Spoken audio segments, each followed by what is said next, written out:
Woo! Hello, happy Sunday. Welcome to the Sci-Fi Center Sunday night live stream. A little bit later tonight because I'm just about maybe an hour and 15 minutes, hour and a half removed from watching Thanksgiving. I actually got to see it tonight, and it is absolutely ridiculous in all the ways that it needs to be. Some good and some bad about it. I'll bring I'll bring in Brad so that we'll have two people that saw the movie already. So Brad saw it ahead of time. Also, thank you guys for those of you who were able to make the Monarch. I know we had to move it, so that meant some of you could not adjust your schedule, but it was a lot of fun. Got to see episode 2 myself because I had already seen episode 1 with you guys. So like I said, I'm enjoying the show. I think it has a perfect balance of humans and monsters, but we also have a guest. We have another Aussie.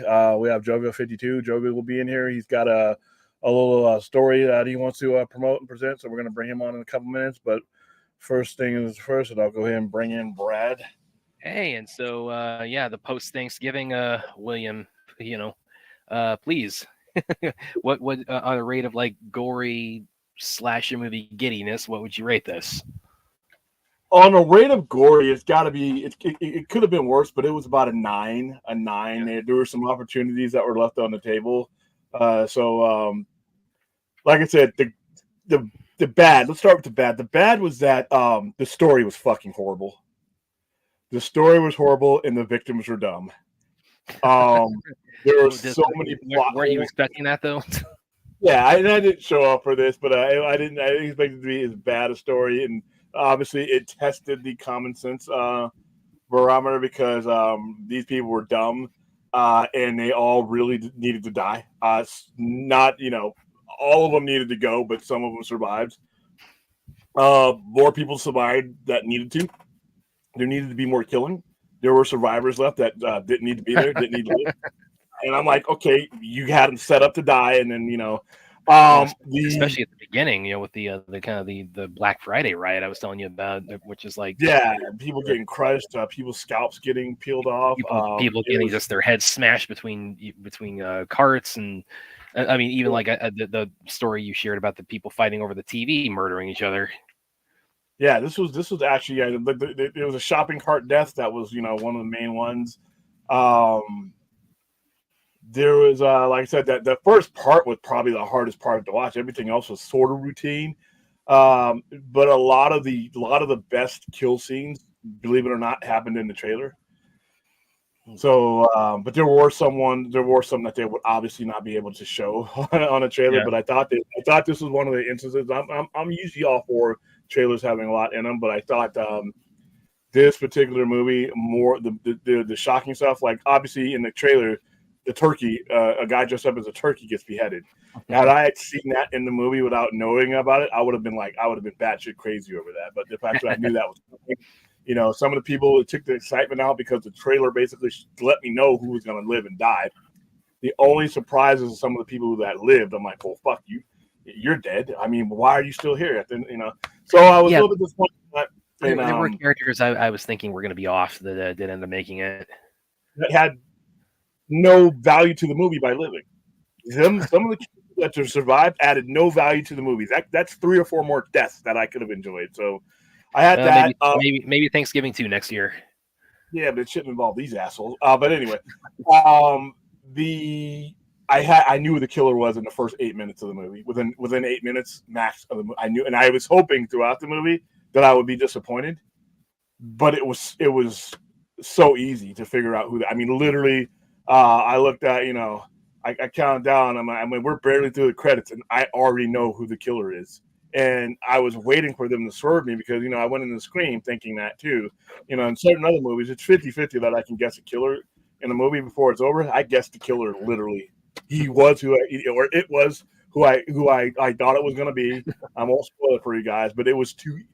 Listen, audience members, you were more than likely figure the killer out really fucking quick. I did. Other than that, go ahead. Yeah, overall, what were your thoughts on it? Just as a just kind of scream at Thanksgiving or slasher Thanksgiving, which I could see this with the way it ends without going into spoilers, I could see this continuing with like further Thanksgiving. Oh yeah, and they did a mayhem. bullshit ending. They did the usual bullshit ending. They did a Friday the 13th type thing at the end, which I thought, okay, cool. You know how I feel about It what wasn't me. constitutes It's the one-armed man. the thing that constitutes a death in a movie. No body. So there was a lot of just the movie was ridiculous and it was absurd, but it was fun. I mean, I had a lot of fun. It was not a waste of my time. The kills that were not on screen were pretty cool. There's a couple of disembowelments. I mean, usually you only get one disembowelment when it comes to a movie because disemboweling is really graphic. There was actually 2, possibly 3. I think some of the deaths, the way they happened, were like literally video game bullshit. There's like no fucking way you'd be able to do that. But it was one person dies in a way that is physically impossible for someone to die and end up the way they did. But it was cool. I like it, and then lots of crushing, a lot of lacerations. But like I said, actually kind of reminded me of a lot too was in terms of like how crazy the gore gets. It actually has kind of a similar shock quality, I think, to what they did in Final Destination series. Well, it reminded me of a trauma movie, which ironically, that's where Eli Roth is. So the oven scene was better. Yeah, the oven scene was better than you go. That kill scene goes a little bit further, and the way that kill scene ends up is absolutely. I couldn't believe I was watching what I was watching and how that ended up. So yeah, I thought that was great. There's some, like I said, there's a lot of head damage scenes in here. A lot of tools, a lot of axe work, and a lot of actual utensils and stuff. But yeah, it's I enjoyed it. I enjoyed it. Like I said, if you go in straight for it's a better movie if you just pay attention to the kills. Which again, you get your money's worth. That, and we also need to clarify once again, like William is condoning absolutely nothing that happens in this movie. Like I said, in these days, putting someone in an oven, given with the history of putting people in ovens, that's a little bit of a touchy. But the guy who's doing it probably has more license to do it and not have anybody go after him. It's Eli Roth, because yeah. So and he clearly has gone back to not giving a fuck about what offends people. That's gold. Old Eli Roth did not fucking care. Eli Roth, yeah. Hostile and Hostile 2, it didn't care. It didn't matter how meaningless the death was, how offensive the death was. He did not care. He just did it, and that was when he was at his best. He looks like he's gone back in that direction to where because like I said, there's no way he sat in a room with anybody and asked him what their feelings were about this shit. Yeah. Like I said, let's throw someone in the oven. Well, there's also a kill involving a dumpster that I won't go into too much detail on, but it's like that was the one that I kind of thought, okay, that's getting a little cartoonish. But that's the one that's just completely. There's no way physically you could put some of these things on Mythbusters if they were brought the show back, and you would do it 1,000 times, it would never end up the way it does. So yeah, I thought that was insane, but it was like I said, it was hilarious. It got the it's an itchy and scratchy cartoon. Yeah, I wasn't going in there to see real life dynamics, so I was like, all right, I was all right with it. I didn't relate to any of the people because they were all stupid. Everyone in that movie. I haven't seen a movie where there's so many people that were stupid and deserve to die since Cloverfield. And it's written into the story why some of these people needed to go anyway, but then the rest of them were just as dumb. Like the opening sequence, which I won't, we'll avoid going into explicit details on all this, but the opening sequence involving Black Friday shopping, it's enough to, you're kind of holding up a little of a mirror to American consumerism on Thanksgiving with that. So let's leave it at that. And once again, there's just too many characters in this movie. I don't mind a slasher having this many characters in it, but they can't all.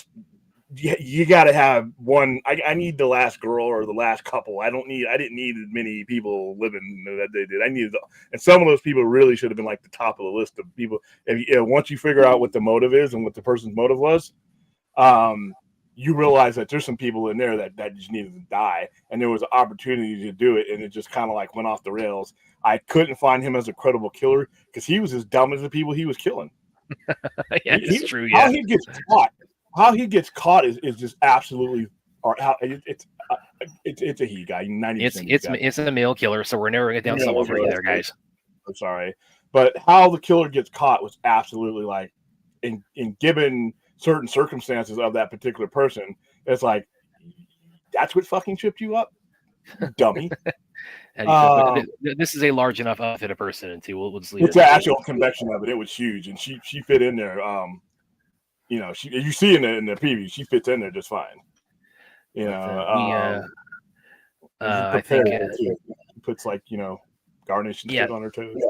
So yeah, it's doing. I think this will actually probably have some holiday season legs as kind of a R-rated. It didn't cost anything. Yeah, well, I mean, Eli Roth never really he doesn't break the bank on his horror movie stuff, and we actually before we bring Droga in, let me go ahead and pull up this one comment he left because I'm sure we'll get into this. Let's see if I can find it here. It cost $15 million. It's already made $12 million at the box office. Yeah, they're gonna. It's gonna make. They're gonna turn a nice profit on this, and they're probably gonna say, "Okay, let's see how much we can milk this turkey." I'm surprised, especially with how it ends. Okay, yeah. Where is this comment that? Sorry, I'm trying to find this one that you left as a kind of a prelude to bringing you in, Droga. Is it in private chat or is it in the? There is one in private chat, but he also put it in the main chat.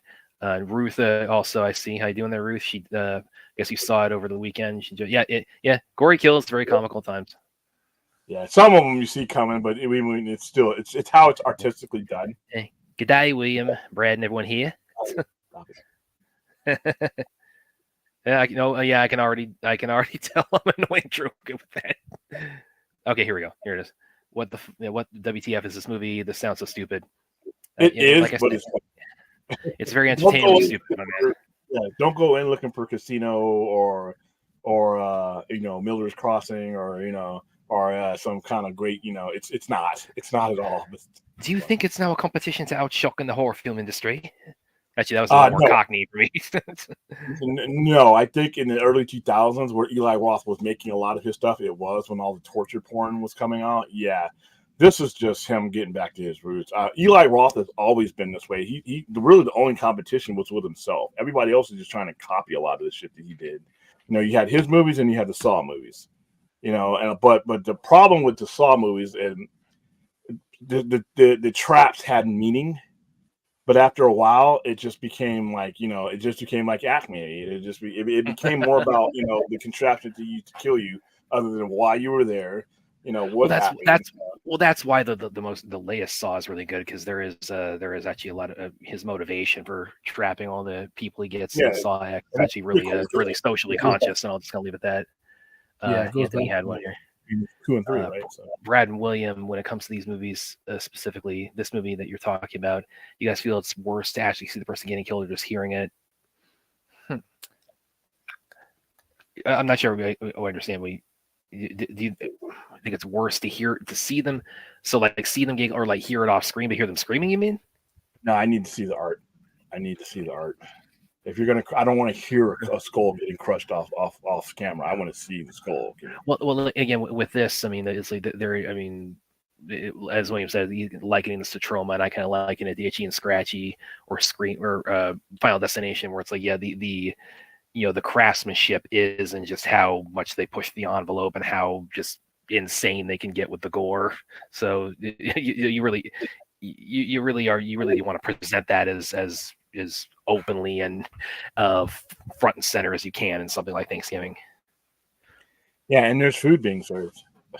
Literally. Oh man. I'll leave it there. Oh, there's gonna be think pieces written about this movie. I just know it.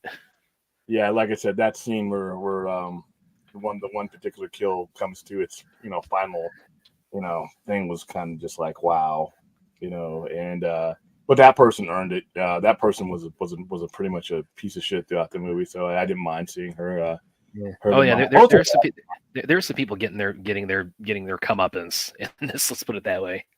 Yeah, and there's one particular guy that should have, and then they tried to swerve you as far as who it might have been and all that, but they just didn't really. This movie is not well thought out. And I think he knew, because he knew the people who were going to come enjoy this movie were not thinking about any of that shit. It's like porn for people. Guys don't watch porn for the story. They don't watch porn for the love story. It's there because you're basically telling it's a movie. But if you came to this movie, you came for violence. You came for violence. Which again, just another disclaimer. It's like, just because William is this enthusiastic about it does not mean that he's endorsing anything that happens in Thanksgiving. No, I can call up all the actresses and actresses who played those people right now if I had that kind of sway, and they're all going to answer the phone because they're all alive. All right, the lady in the oven, she's okay. She's okay. Gina Gershon is okay. I didn't even recognize that was her at first. She. Well, I'll leave that alone. But there is some shock value there. Let me clarify what I'm asking when it comes to slasher movies in general. Do you guys feel it's actually worse to see the person getting killed Oscarin, or do you just let's do it off screen with screams? To me, it's a cop out when you kill somebody off screen. I'll answer that question for you. If the story isn't about the killing and the art of the kill, which is what a slasher movie is, then that's something else. If it's a drama or if it's something else where you're the violence and the actual kill might take away from the story, then yes, it's better to have it off screen. But if it's a slasher movie or if it's a movie like this, and I show up and the killing is off screen, I'm getting up and I'm leaving because that's what I came for. You have to understand it all depends on what type of movie you're going to see. If you're going to see a love story or going to see a crime drama where it doesn't necessarily need to be on screen to know that it is implied, that's great. But when you go to see a slasher, when you go to see movies like Thanksgiving or any of the Friday the 13th movies, at some point that is what you're there for. You are there to see the eyes pop out when Jason squeezes Derek's skull in Friday the 13th Part 3. You're there to see the harpoon hit Shelly straight in the forehead, in 3D, because that's the art of the kill. That is what you're there. They're Eli Roth and all these guys are making a painting, and you're there witnessing that painting. They're depicting something. What is in the painting is not necessarily real. So when when you have an artist like Eli Roth and the kill is his art, I have to see that on screen because that is the apparatus in which he tells his story in. Now, if it's a Martin Scorsese thing, I don't necessarily need to see the kill because I know what is implied. The focus is on the people. I didn't give a fuck about these people in this movie. I think not one single. Everyone is cannon fodder in this movie. Every single one, including the girl who's supposed to be the final girl in the final. I thought she was a fucking moron. And I'm like, how are you? I've already designated. I already know you're going to be the last one standing. But generally, that's only because there has to be one. And the killer is actually as dumb as his victims. So I'm like, okay, it's he's crafty and he's a worthy artist in how he kills, but his methodology towards the end there, I'm like, wait a minute. Well, and to his credit, I will say to his credit, he does address that's like, I should have caught that thing that kind of exposed me. So yeah, but by the time he finds out, the gig is up. And then how his ultimate undoing was, are you fucking serious, dude? Did you let that happen? Did you just let that happen? And he did. And I'm like, what? Well, it did. It was. I will say it led to a good punchline. So it did, and it fit the story. But like I said, but on the other hand, I wasn't looking for credible people here. I was looking for death. I was looking for violence. I was looking for dismemberment. I was looking for everything that Eli Roth promises you when you go to see an Eli Roth movie. All 3Ds. The trailer gave me all 3Ds, and the movie kind of took it further. I got my decapitations. I got my dismemberment. I got that. We definitely got destruction. And we got plenty of death. Not as much death as it should have been. I know that sounds horrible for me to say, but given the type of movie it is, and given the sheer pieces of shit that make up the people that are in this movie, they all needed to die. They all. 20 minutes of the movie, you're like, none of these fucking people need to live. Yeah. Yes. Yes. I'll leave it at that. It goes back to the kind of the Black Rider, right? And Ruth, Ruth, and also see you, Ruth, and we're glad we're becoming people's, kind of part of people's commute. But do you want to go ahead and bring our guest in to kind of just break some of this down? Bring in somebody with a real Australian accent instead of. Hey, Axel, you're so mute, man. How long we should just let him here? I'll unmute him. Hold on. Oh, I was muted. Fuck, I fucked that up. Yeah, that's a way to make an entrance. Yeah. So that happens to William all the Thanksgiving time. Okay. I said it happens to William all the time. Oh, I thought you were making an Australian accent. I was like, no, dude, that's banned. I'm banning Australian accents unless it's Aaron or you. I'll spare you that this evening, my man. Yeah, good man. Fucking don't do that again. But yeah, that movie sounds really goddamn stupid. And it is. How was oh wait, Brad, did you see it? Yeah, I saw it before William. I saw it on Thursday night. So damn shame, but you know. I'm only just hearing about this movie because like people all day people have been saying, "Oh my god, this is Thanksgiving movie." I'm like, what Thanksgiving? And then I look it up and I see, oh, okay, the guy from Suits is in it. What else? I don't know. But it's with MC Gershon and probably a bunch of people you never heard of is gonna make up the cast. Let's see. The world's sexiest man, Patrick Dempsey. Yeah. Yeah, somehow. But yeah. So yeah, I'm sharing like a screen right now. Like, are we allowed to have music on here? Probably not. It's like Star Wars music. Is that definitely not? Okay. Oh yeah, I'll get I mean, out. it's Disney, so like, yeah, I'm sharing a screen. Might be guys good. I have your screen up here. That worlds are colliding. Larry's pointing out with the crossover between two YouTube channels here. So yeah, this all right. So I've been working on a story for like since last year, and this is like DC characters in a Star Wars galaxy. So like this character here, his name is Sergeant Marauder, and yeah, he's got the powers of a Kryptonian. Like a Kryptonian Sith, basically. Okay. Pretty much. So here we go. Your artwork is actually really good, man. Because he's not familiar. Axel shares a lot of his fan art on Twitter quite a lot, and he does pretty awesome job. He's done it with like DC stuff, with Snyderverse stuff, with Star Wars. So if you haven't seen that, go ahead and check out his Twitter. He puts up there quite frequently. Yes, I'll make sure to put a link of my Deviant art in the description. And this character here, his name is Princess Lara Callista, and she's, as you guess, is the Leia of this story. So this story is called Infinitude Warfare, and as I found out recently, someone said, "Oh, so it's basically a long name for Infinity War," and I'm like, "Oh god, yeah, true." I did not actually know this, but now we know. And here are the droids of the story. This is on the right is Zeta, who actually had a TV show like a few decades ago, and the one on the left is Kellex, like who's from the Superman lore, is like he's mostly from like the what's it called the Fortress of Solitude, pretty much. So he's basically like equivalent to Keylor. Yeah, pretty much. Or like Kellex does exist. Oh yeah, he does, right? Yeah, he was in Man of Steel. Lara Croft. No, this is although that would be cool. It kind of looks like a Lara Croft Neo or Cyberpunk or something like that. But yeah.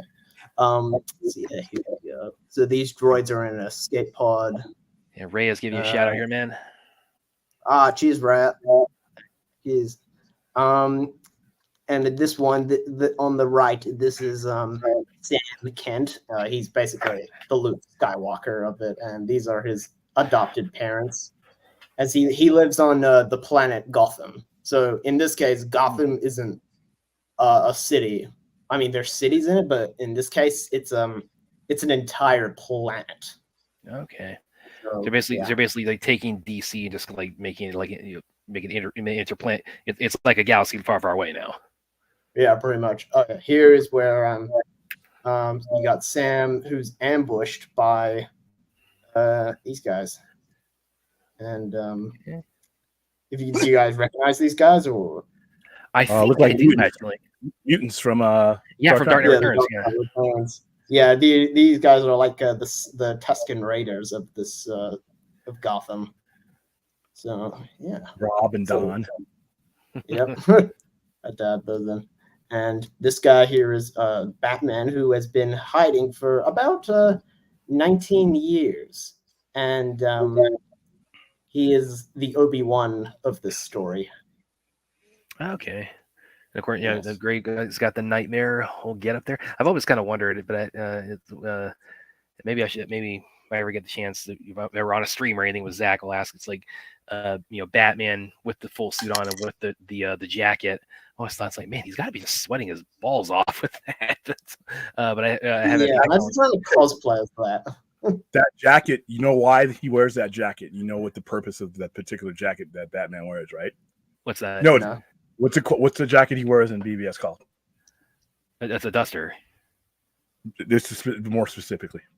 I couldn't tell you. What type of jacket is a duster? What type of jacket is a duster? Trench? It's a trench coat. Yeah. Oh, Trench.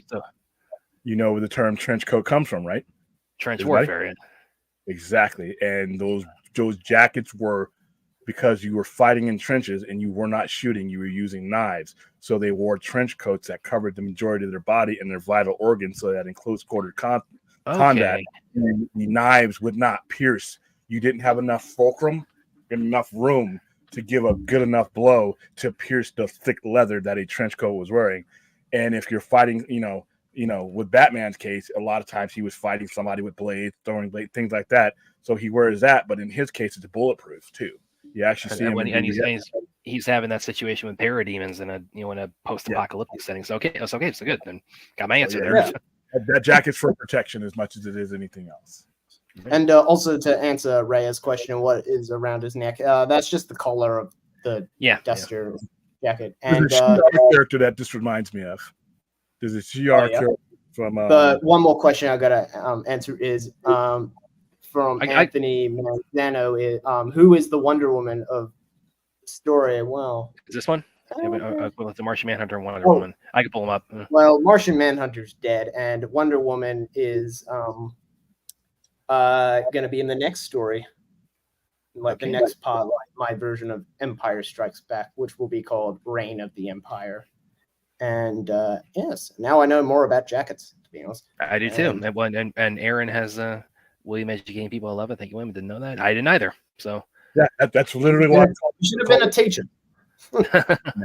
Yeah, I don't have the kind of patience, but no, it's cultured. And Batman, when Batman is Batman, he wears a cape, but a lot of the cape is protection as well, but it's also concealant. By the time he's in BVS, everybody knows who he is, so he's not concealing anything. There's nobody. I mean, why does he still wear a mask? To be honest, protection. Everything Batman wears at this point is for protection. Everything he wears is bulletproof or knife proof. Well, you see, some haters gonna be like, "Oh, why does he still have the voice modulation?" You see also in as far as the mask goes. I mean, you see like in the warehouse fight, the one guy shoots him point blank, and it blocks in the hole head. Yeah, and I was like, "Oh my god!" The voice modulation. He's wearing like a metal. A huge metal thing.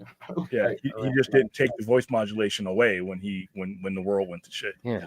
Plus, it sounds cool. Of course, you want to have that in a post-apocalyptic jail movie. Come on. Of course. So, and some people might recognize this art style. It's based off like Young Justice, like the DC animated new movies, and and so here's where so the droid Kellex is actually looking for a man named Bruce Wayne, and from Sam's point of view, Bruce Wayne, he was just a billionaire or millionaire, whatever the fuck, from years and years ago, and he just went missing stuff, and no one knows where he went. And so we asked Batman if he knows who Bruce Wayne is, and he says, "Well, of course I know. It's me." And there he is, unmasked. And so Bruce takes him back to the droids and Sam back to his Batcave. And Sam wonders, asks if he fought in the Clone Wars, which in this version, the Jedi do not exist, nor do the Sith.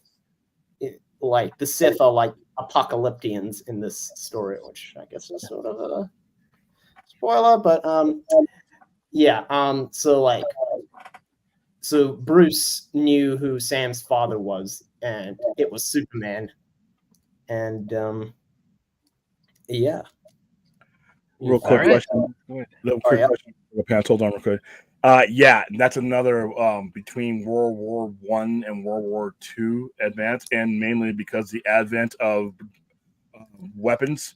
And then when you enter the Vietnam era, weapons that carried magazines that were transportable. When the M16 first comes out, cargo BDUs, which had cargo pockets on the top, on the sides, and a part of your pockets and in your legs, mainly was so that a soldier could carry as many magazines as possible without having to, because you couldn't go back, to an ammo dump all the time. But among other things, it was for ammo.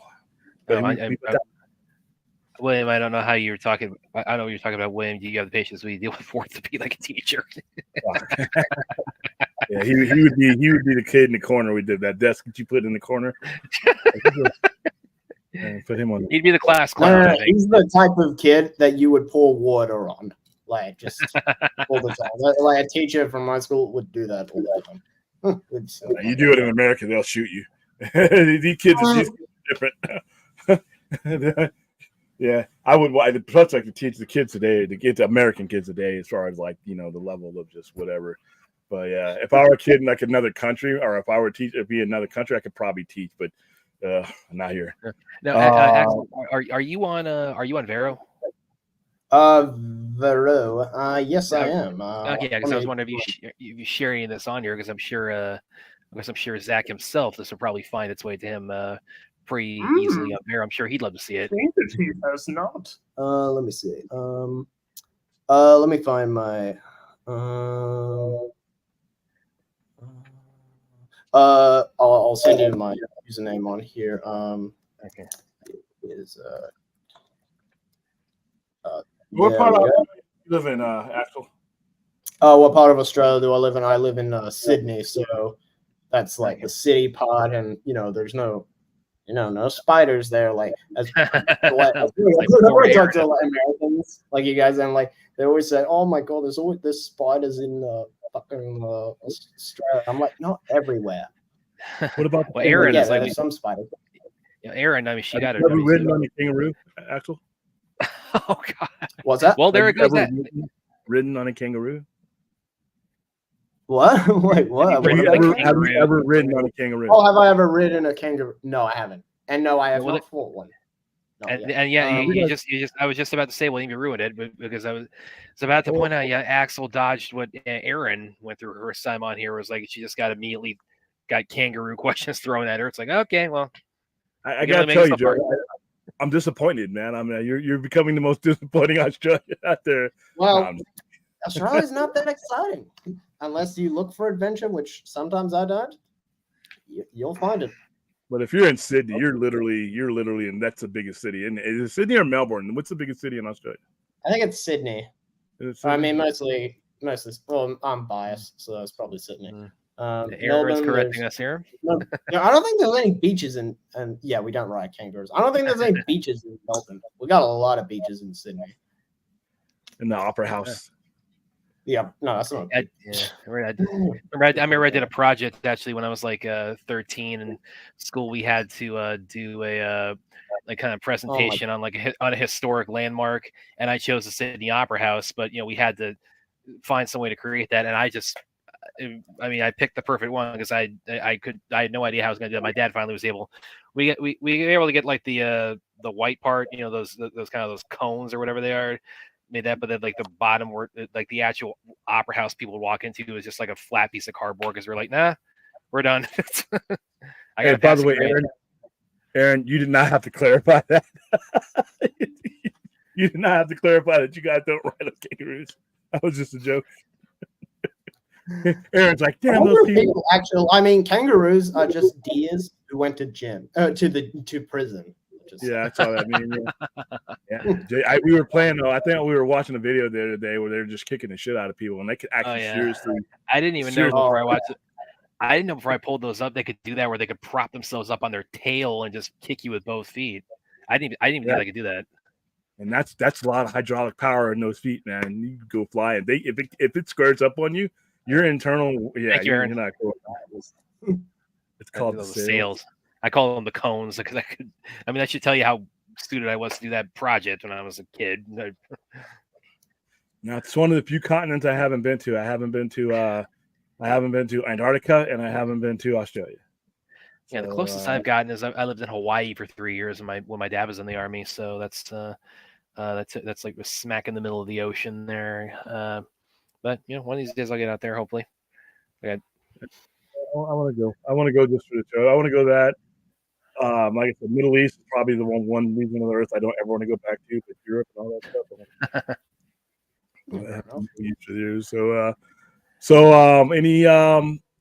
Any other slides you got for me, Drogo? Oh yeah, right. Oh yeah. So like we got this guy. So here's a message from help me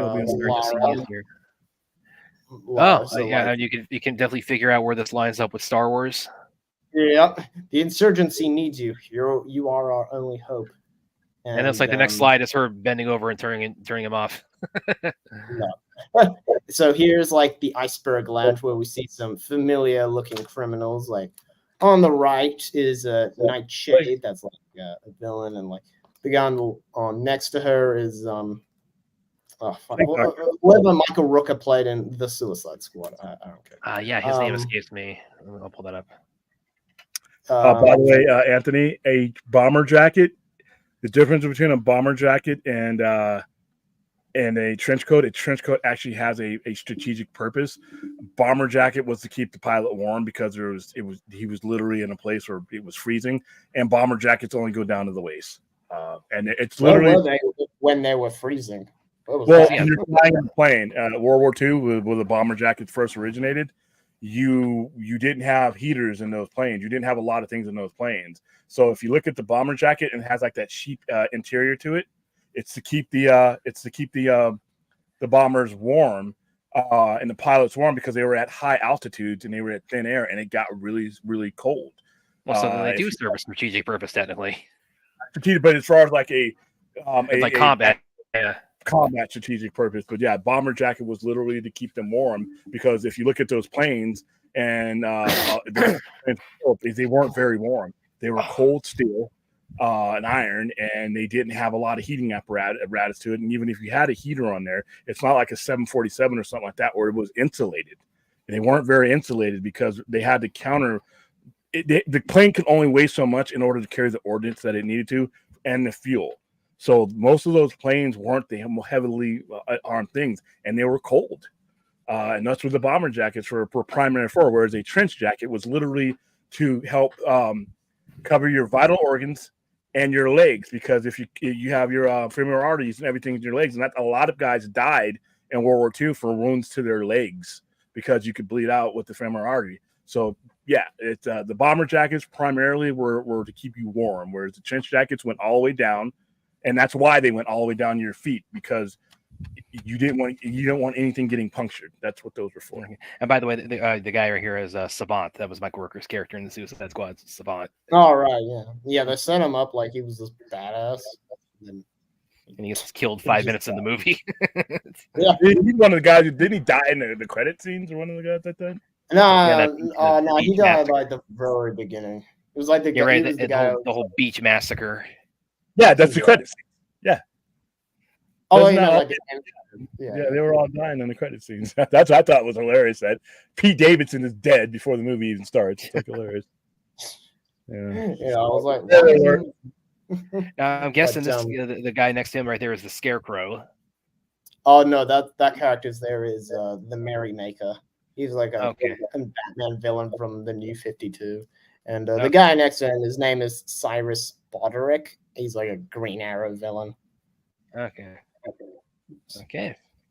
And here we meet Sam accidentally bumps into this guy's name is Professor Pig and Mr. Toad, who offer him, I can't remember what it was, but like it was something. And the guy probably. What's that? Is he based off the ventriloquist? No, this is actually an actual character. Okay. He was from Arkham Knight. And okay. I don't know if you guys could see properly, but like the guy behind them. it looks like kind of almost like Blur. It's almost like Rorschach, actually. Yeah, it is Rorschach. Okay. I see that now. So yeah, he's at the pub as well, and yeah.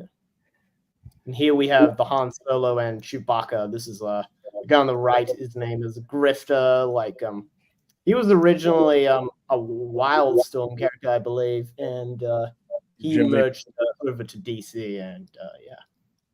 And the guy on the left is Forager. He is a bug from New Genesis, like created by Jack Kirby, and this redesign is based off his redesign from Young Justice, where he's got more of an alien form. So yes, and so yeah, Batman, Sam, and the droids ask for a pilot, and this is their ship called Batwing Millennium Falcon. nah, it's called the Wildcat, named after Rifter's old crew. Now, can it make the Kessel run in 12 parsecs? Oh, we don't know. Maybe. So they are in the cockpit, and so yeah, the guy on the left. This guy's name is my God, he's got a weird back. Name is General Eiling, who I forgot his first name, but let me look up what his first name is. I know what his first name is Wade Eiling, who was like from like the Justice League Unlimited and stuff like those. Awesome. Yeah.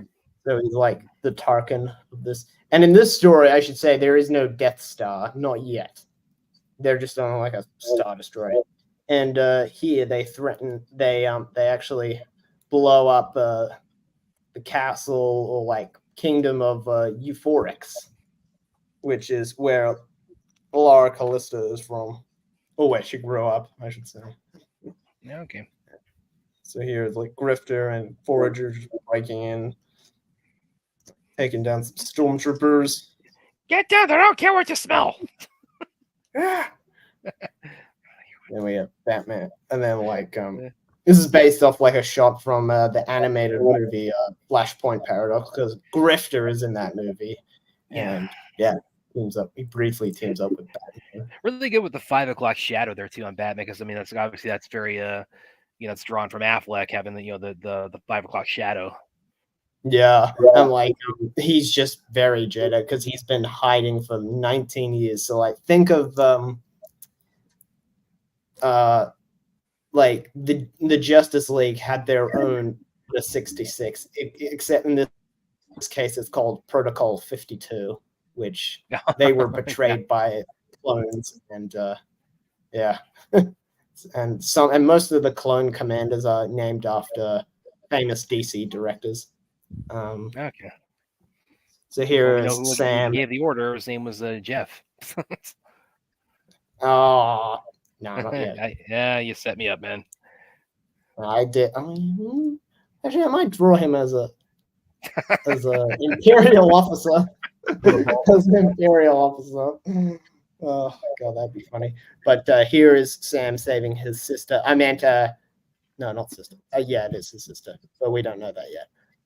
Because like, notice how they look really similar. Yeah, well, they got the freckles too. That's a point of commonality. Blue eyes, same colored hair, freckles. Yeah. So here they accidentally get in a trash compactor. And Kellex tries to hurry 3PO. So here's Batman is trying to shut down like a tractor beam, and he accidentally runs into his old enemy, Sergeant Marauder.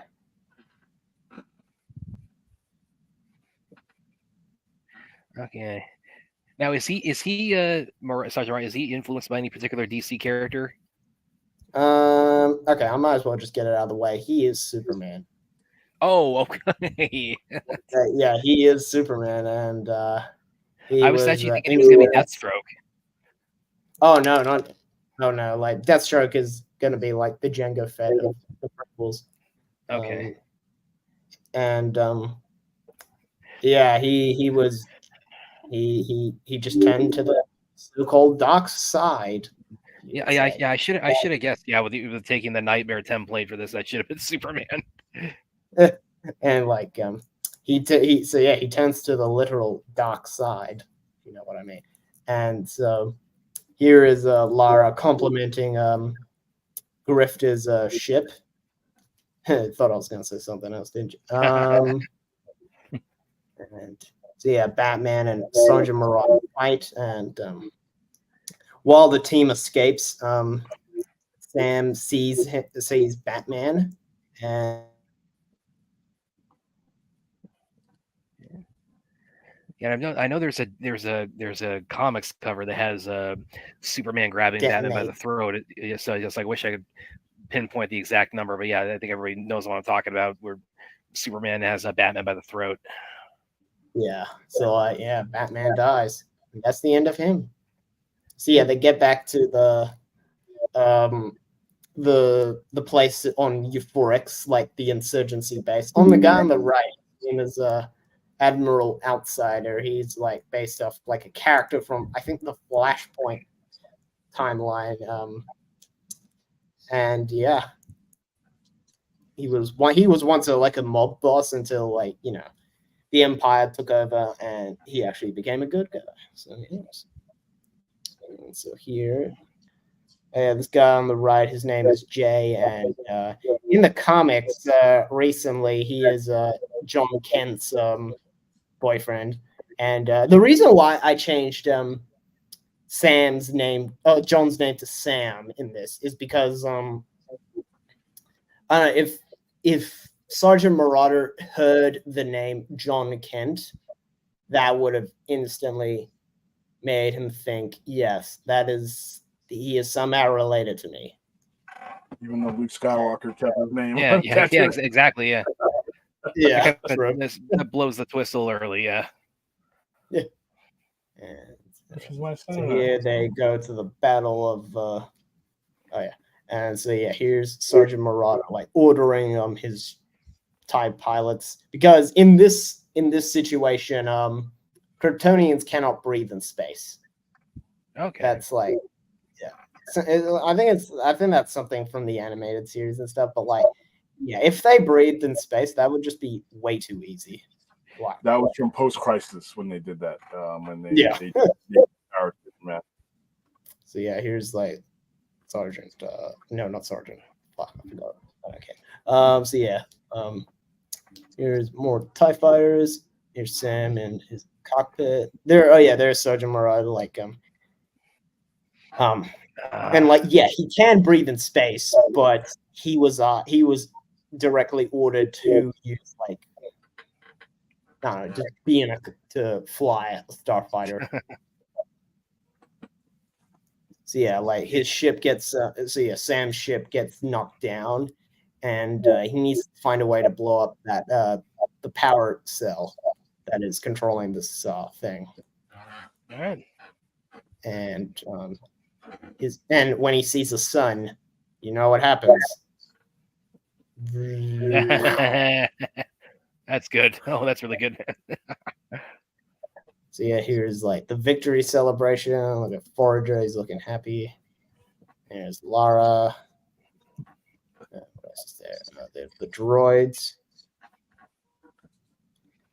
And that is what we have so far. There is one more thing I do gotta show. It's basically like a little short version of this. Let me get it up. So what do you guys think about that? No, that was good. Cool. Artwork and animation. I read that in there. Yeah, jeez. Let's answer some questions. Really cool way to sort of implement the the nightmare into the Star Wars universe. So, really well done, man. Yeah, like the Jedi Purge in this case is technically the nightmare, and geez, Aaron. Don't worry, Anthony. We'll get to your questions. Do you have a Mace Windu character played by a DC superhero? Not really. I guess you could say Aquaman, sort of, or Jon Stewart, like the guys who are like totally blinded by what their actions. So could say that. And what is the Jedi Council equivalent in? Yeah, let me go and pull that up. This? That would pretty much be the Justice League, who are pretty much wiped out at this point. And yeah, so let me get this up. Well, also you said Martian Manhunter is dead, which I think I've kind of been inferring that from the fact that because we don't see him, in the kind of the team up tease at the end, where it's like that's kind of been my assumption is that if you Zach, if you asked him, he would say, yeah, Martian Manhunter. They also took him out too in that timeline. Oh no, this is like this isn't like really connected to any of the Snyderverse stuff. Okay. If that's what you were thinking, but like this is just my own take on, or not my own take, I should say, but like I don't know, a little twist on this. So like I've got like a little just another video to share. Real quick, Larry Corinth, I got your $5 chat, super chat. Let me read this real quick before I forget. William, how would you feel about patrons requesting a certain song for you to review each month? If you can't play it, you could always mention it in the week in advance so that reviewers can check it out, and then you review it the next week. I have your first one. Yeah, we can do that. That's Larry. If you're still in the chat, that sounds like a great idea. Like, what was the thing? Like, is this like karaoke or something? I don't know. No. Each week we review an album. So specific songs, yeah. The breakdown of specific songs.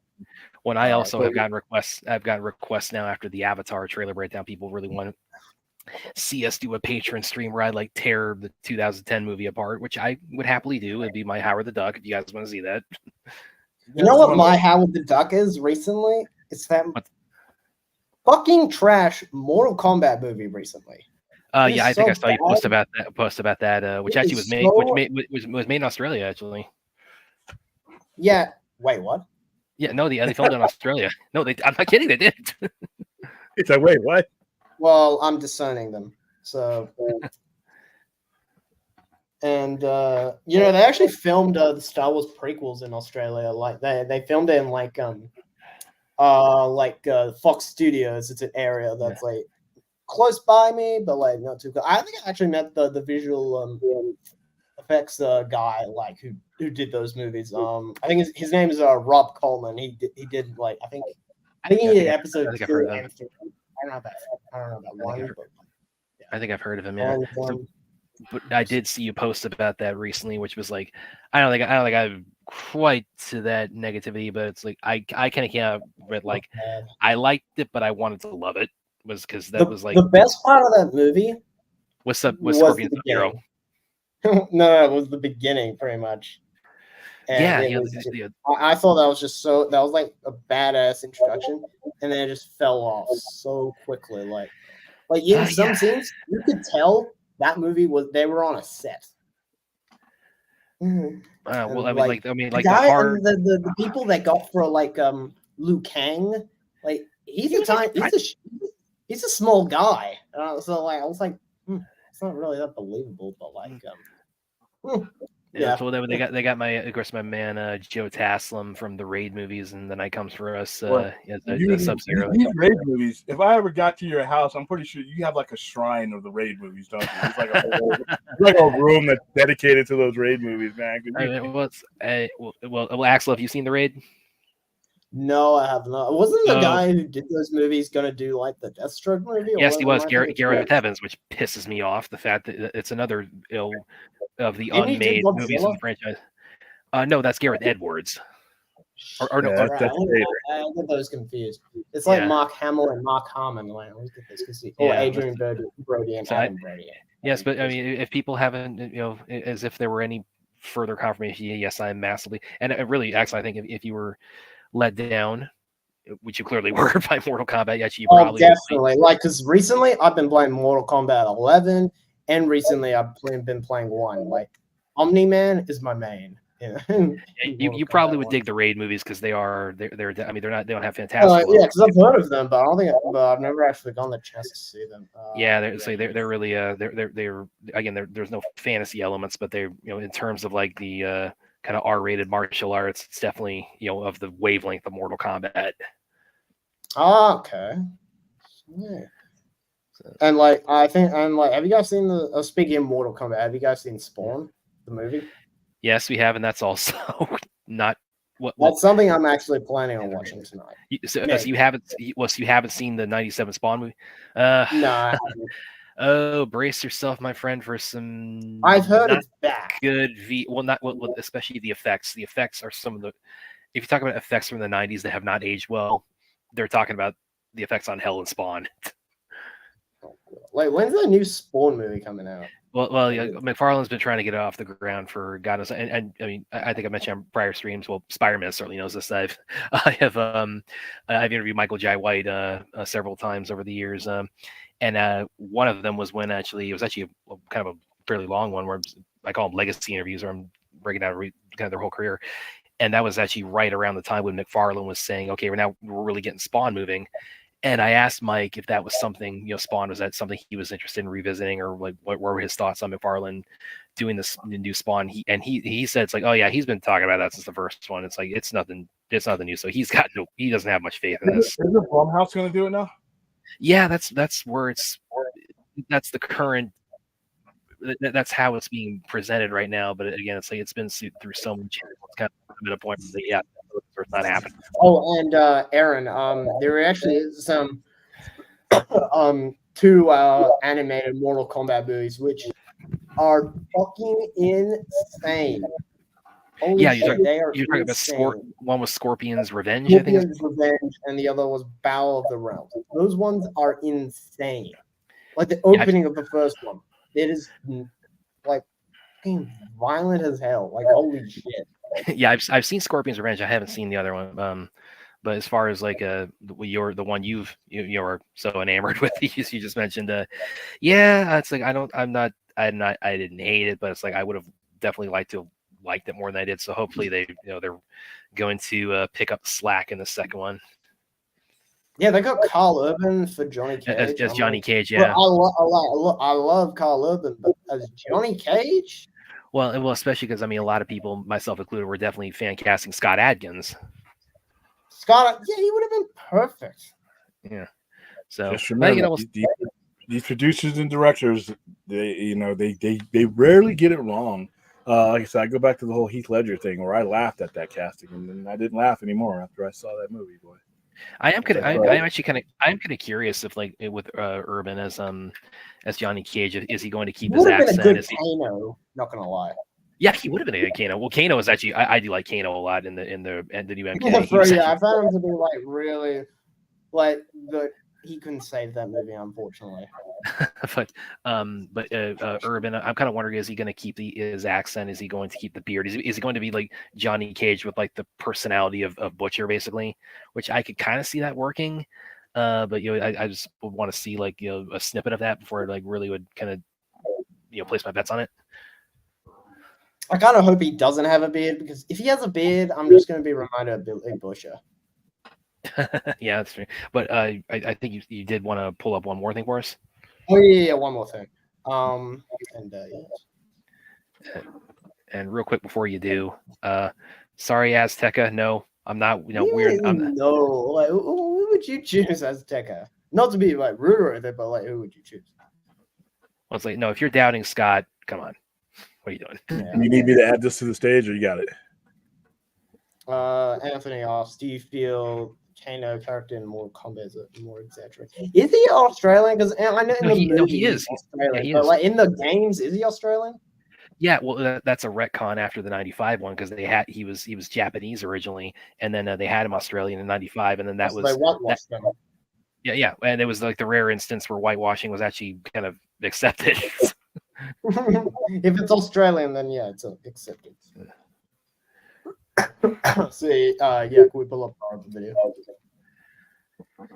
So here is Reign of the Empire. This is like the first few drawings I've done so here we have Stam in on the planet called Vaughn, which is like their version of my version of Hoth. And Vaughn is a real planet in DC. He's like one of the Yellow Lanterns is from there. Yeah. Awesome. Should I turn the music off? Yeah, you probably should. Yeah. Yeah. Okay. Good. Bad at getting good. And at the meeting, we have Grifter, Lara, and Cyborg. So Cyborg here is looking like a bit. He's also got a 5 o'clock shadow. So this Cyborg here is a bit older. Let's just say I think he's about 40, which I think is. And it looks the way he's drawn. He's illustrated in the Flashpoint, the animated Flashpoint movie. Yeah, he's like directly adapted from that Flashpoint comic. I don't know who wrote the Flashpoint comic. I don't think that matters. But anyway. Jay Oliva directed the animated movie, though. That's one of my favorites. That's all that matters. Well, and Andy Kubert did the art. That's all that matters. It's one of my favorite DC animated movies was Flashpoint. So good. That movie's 10 years old, which is crazy. Yeah. Wow. And I think I know exactly. I used to think that was one of the most darkest things I've ever seen, but I've seen worse now. So here we have. What was that? Why I said I know exactly what scene in Empire you're basing this on. Yeah. Let's see. He's even doing the pointing thingy. Here we have Grifter fixing the Wildcat. Here is Lara speaking with the pilots, the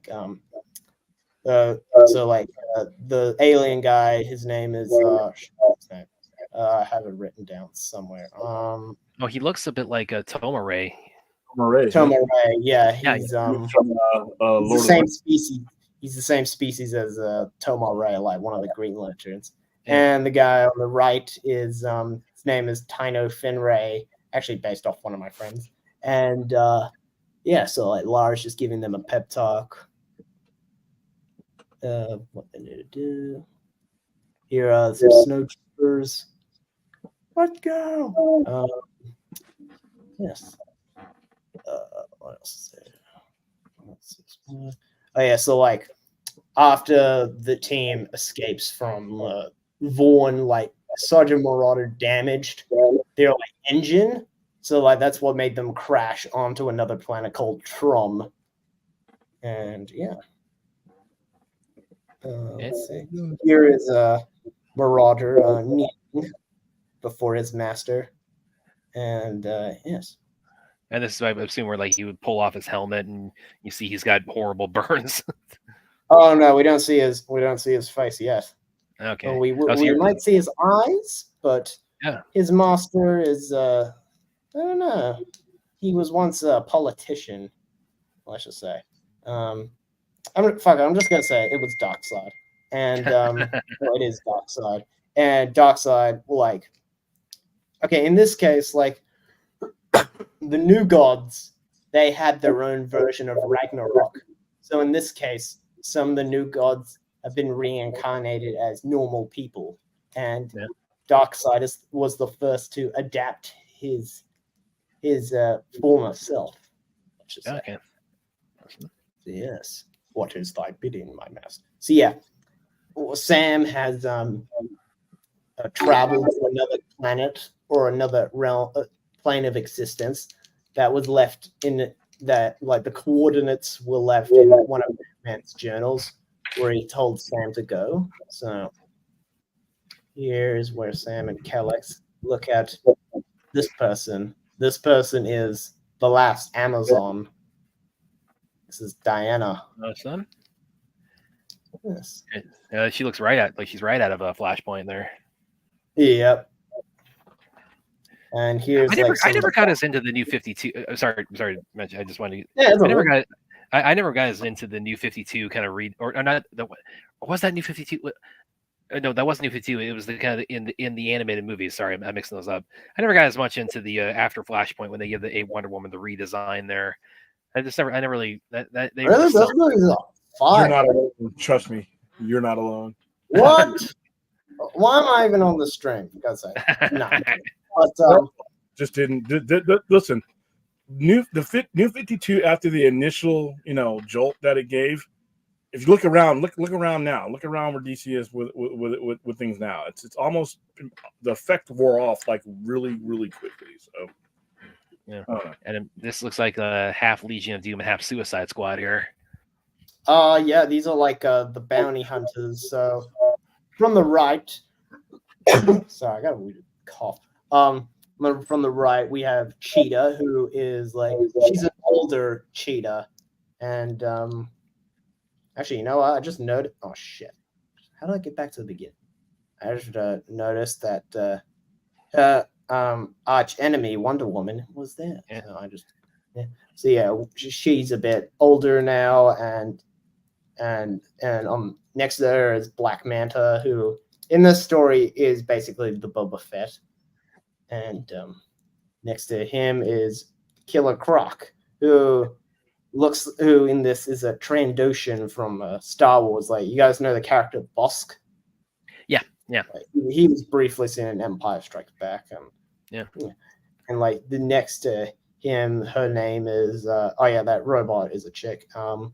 Her name is Rictus, and I basically used General Grievous's body. Drawing Grievous, holy shit, that was so hard. I based it off a picture of an action figure I bought. Holy crap, that was so hard to draw. And next to him is there on the far right, far yeah, left. lives. That's right, James Gunn. You can't kill him. And yeah, so these are like he's Marauders giving them their objectives. Right. And yeah, here we have Zeta and Grifter and Lara having their little moment. Maybe they might I don't know. So yeah, so like right now they're being attacked by the bounty hunters. So like I gave a Forager like some of like I gave him like 2 Han Solo's blasters. And yeah. By the way, with Cyborg right there, but if you weren't aware, in the Flashpoint movie, he's actually voiced by Michael B. Jordan.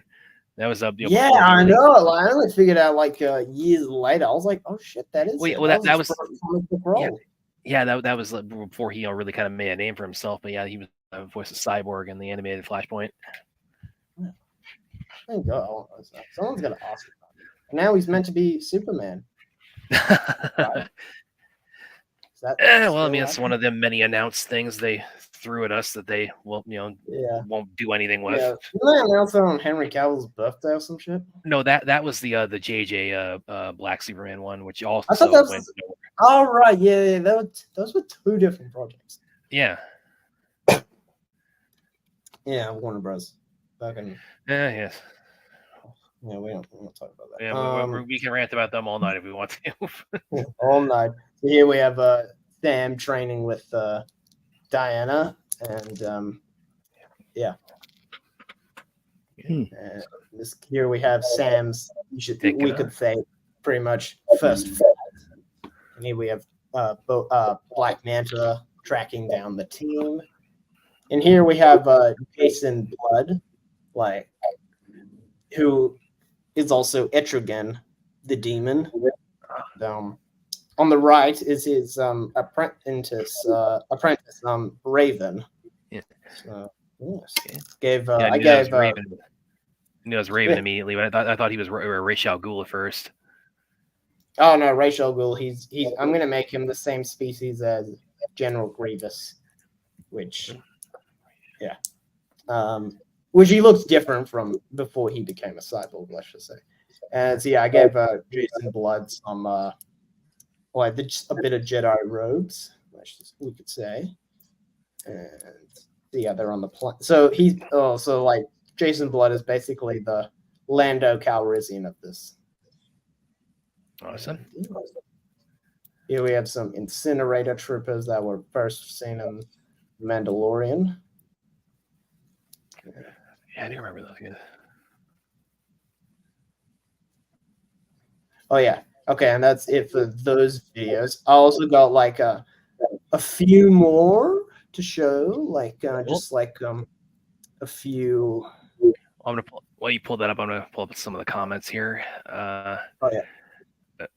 It's like, oh, damn it. Oh, William dropped out for a second. Oh, there he goes again. I know the Miz is trying to be Johnny Cage. Yeah, he was. And Black Star Afro. If Grifter is there, Zealot and Wonder Woman going to fight. You mean Zealot from the Wildstorm comics? no, they're not going to fight. I don't know. The Wonder Woman isn't even going to meet the crew. So, like, yeah, you can pretty much say that Wonder Woman in this case is sort of like the Ahsoka and Yoda. Oh, yeah. And I've he got actually had two another more. one. Oh, yeah, Michael Jai White said that movie Spawn is not the original. They did a complete rewrite and reshoot the movie. He says, he actually, I did see an interview he gave where he said they, the initial he had seen the original cut and it was a much more, in terms of like character development, and all that. It was a much better assembled movie. So besides the CGI in the Spawn movie, what else is bad about this? Spawn? A lot. Well, it's just, a lot of it. It's just very dated. It's really it's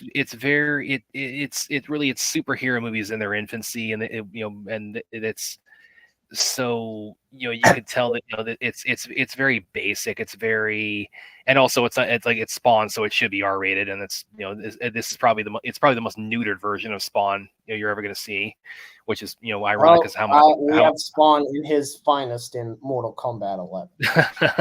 He's also voiced by Keith David in that game. Yeah. So, and Michael Jai White and as Spawn and Leguizamo as a clown will say it's like they're the best things about it. They're both completely on point, and their makeup is fantastic in it. So it's like they totally nail it as Spawn and clown. It's just the kind of the movie around them is just you just didn't really rise to the occasion. Yeah, plus it was so here in this scene we have Cyborg like scanning like the hyperdrive of the Wildcat. This shot here is I used a reference from Cyborg in one of the animated films, and here's one I really love. Etrigan the Demon. Different Jay White, Ray. Different Jay White. Here's Etrigan the Demon, and he has been summoned. And some stormtroopers, they're gonna get fucked up, I should say. So yeah, that is all I have to show. I am currently drawing Black Manta versus Grifter, and it's gonna well, so that's fun. now that. Oh yeah, so go. Well, I was going to ask, does that like how far in terms of like, because I think it kind of had gone into Empire Strikes Back, so like how far like about into Empire does this sort of correspond to? I'm up to like I still have to draw like some of the crew like fighting the bounty hunters, and I'm gonna be, and the biggest one I'm gonna be drawing is Sam fighting Sergeant Marauder. And I don't know, Sergeant Marauder is gonna tell him something on the truth. Some minor twist that might have may or may not, you don't want to pull a Homer Simpson on, put it that way. All right. that gave us so much fun. I remember when Force Awakens was originally coming out. That's when I saw that kind of recirculating, where people said, "Okay, everybody going to Force Awakens tonight. Don't do like Homer, where he walks out. It's a flashback to when he and Marge were first dating, and they're walking out of Empire Strikes Back, and Homer's like saying out loud as they pass the incoming audience, like, man, what an ending! Who'd have thought Darth Vader was Luke Skywalker's father?" Oh god, that would have. Oh my god, I don't know what the audience reaction was. That was, if I ever got the chance to view a movie for the first time, like if I had to go back in time, I would see Revenge of the Sith in theaters. I saw that in theater in Middle East. I was at war when that happened. It's funny when you talk about Empire Strikes Back and people not knowing they kept that. They went through great pains to keep that secret. David Prowse did not even know. Yeah, he was told that Obi-Wan killed your father. Yeah, and because Mark Hamill was the only one who was, because like not even. I don't even think Mark Hamill. Mark Hamill. No, he knew. He was one of the few people who actually knew, because it was James Earl Jones did the voiceover, so nobody really knew what it was saying. So. And everyone always gets it wrong. It's not Luke, I am your father. It's no, I am your father. Yeah, exactly. No, it's one of the most famous quotes, but it's also one of the most misquoted famous quotes. Yeah, just like beam me up. People say it's called the Mandela effect. I'm like, What the fuck does that mean? What's interesting also, you mentioned like wanting to go back and see Revenge of the, because I actually didn't get the Star Wars really until about my mid-20s. Because I mean, I had seen like the original movies when I was a kid, and it wasn't, it wasn't a matter of like I wasn't. How old are you now, Brett? I'm 36. 12. Which Okay, William, which William, of course, like started age the difference quite a lot, but again, it's like I'd seen them when I. Brad just called me old, so Brad had to go away. Oh God. Now that I'm back, Screw you, man. Like, William, you are the oldest on here. That's. Hey, wait a minute! I didn't know you could do that again. Ever since that's just the truth. Wait a And minute! so, I didn't know you I could. didn't say the year I got into Star Wars was like months and months before The Force Awakens. So I had like watched all like those watched all those Star Wars movies, and I didn't actually think like the Clone Wars and Rebels were canon until like 2016. I wish they were. What did you not know I could do, Brad? I didn't know you could take me out again like that. Ever since you got like I was the co-captain now. Oh yeah, it's really easy. But technically, you can, if you know what you're doing. All right. See, yeah, two could play at this game, man. All right, well, let's see. Let's end this stream. No, I'm just kidding. Blue Beetle is way better than the Flash, Black Adam, and Shazam. Okay, so Blue Beetle is not better than the Flash, in my opinion. It's not better than Black Adam. I still have not seen Blue Beetle.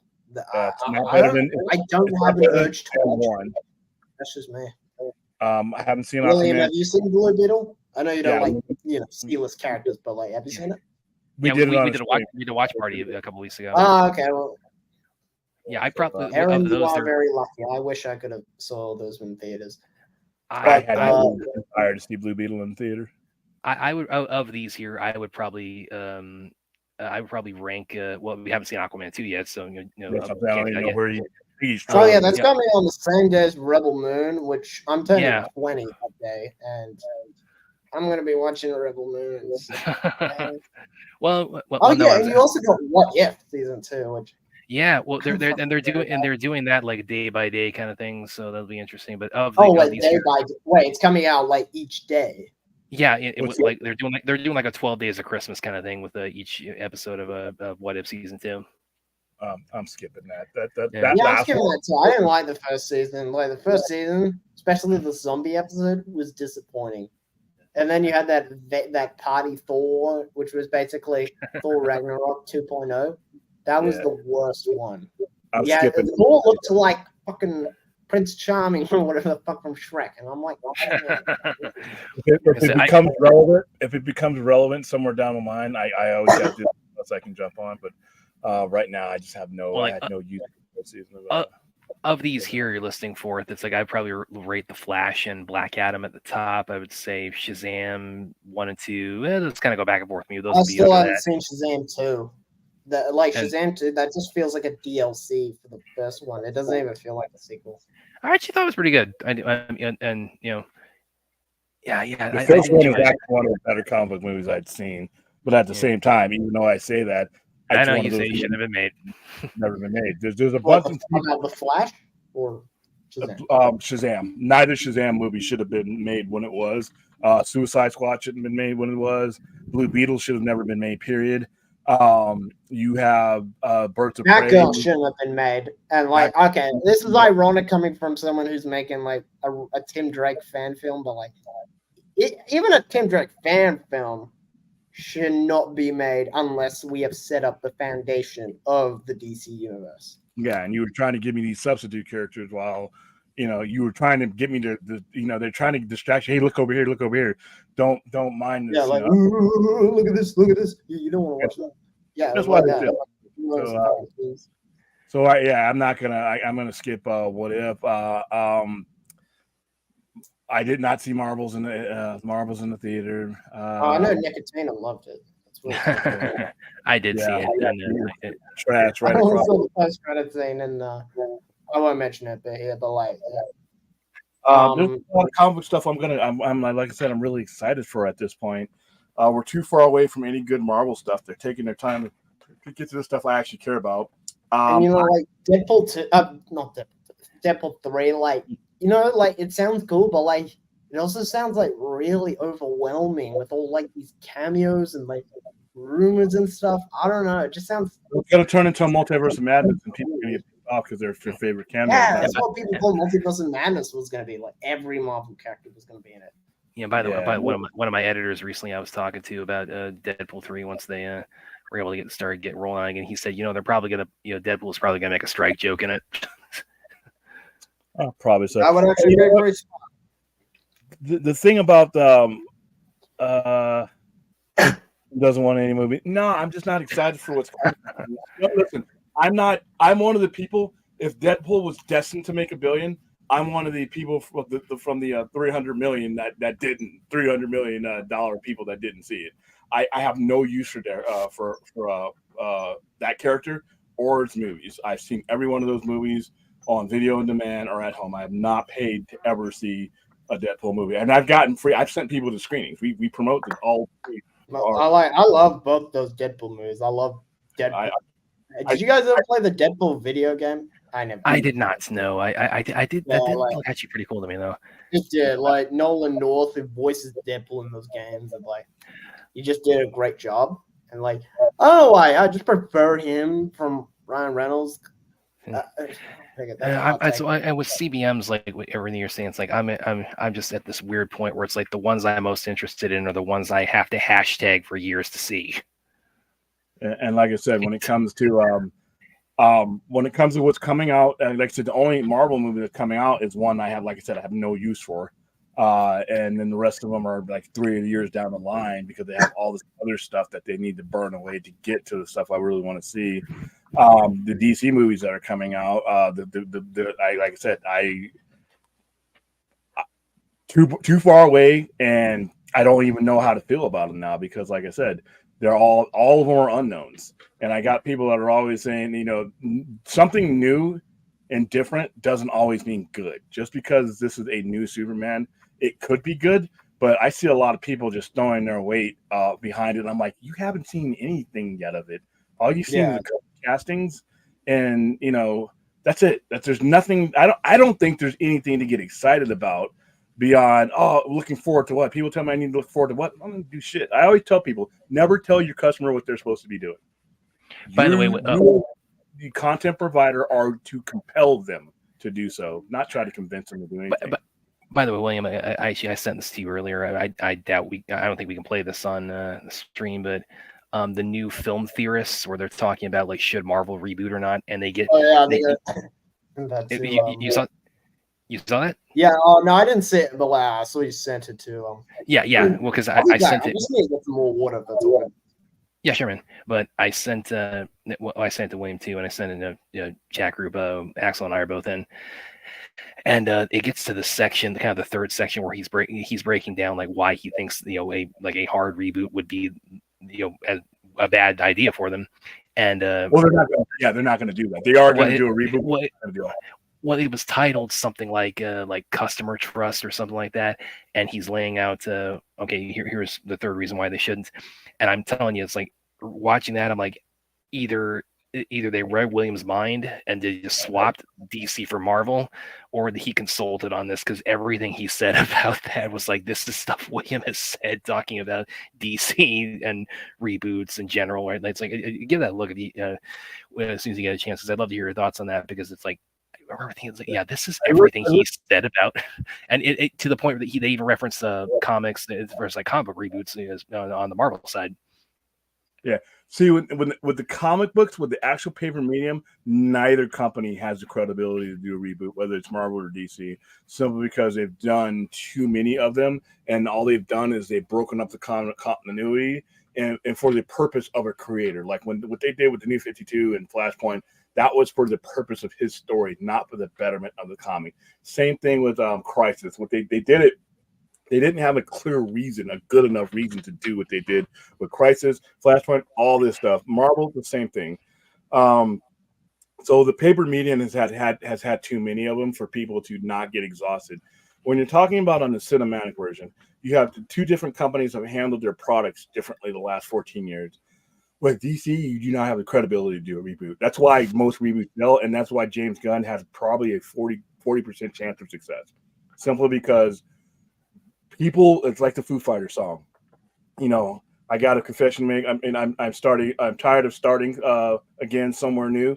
People get tired of starting over again because every time you do that, you invalidate the time and investment that they spend. Yeah, and that's exactly what they say in this Film Theorist, man. I'm telling you, it's like watch it. It's like you're gonna be like just. I mean, you're gonna be you're like you're like somebody in that. Yeah, you're gonna be like in the bleachers, like pumping your fists in the air, saying, "Yeah, right on." It's like he gets me. That's like Aaron has a. Did he use my quote? Did he use my? I did a mind meld. Yeah. Did he use my? And I'm gonna. By the way, when we do our Teespring T-shirts, one's gonna say Math is undefeated, and the other one is going to have the reboot. Stupid plus. Reboot. Yeah, stupid plus lazy. Stupid plus lazy equals, it's reboot. Or basically, it'll have I'll have one an R-rated one where it's like I said, if lazy and stupid fucked, then they'll have Maury Povich with the you are the father, because that is the offspring of stupidity and laziness is reboots. I think you might have made a typo here, Aaron. That's Freeling Brad. And can you clarify that for me, Aaron?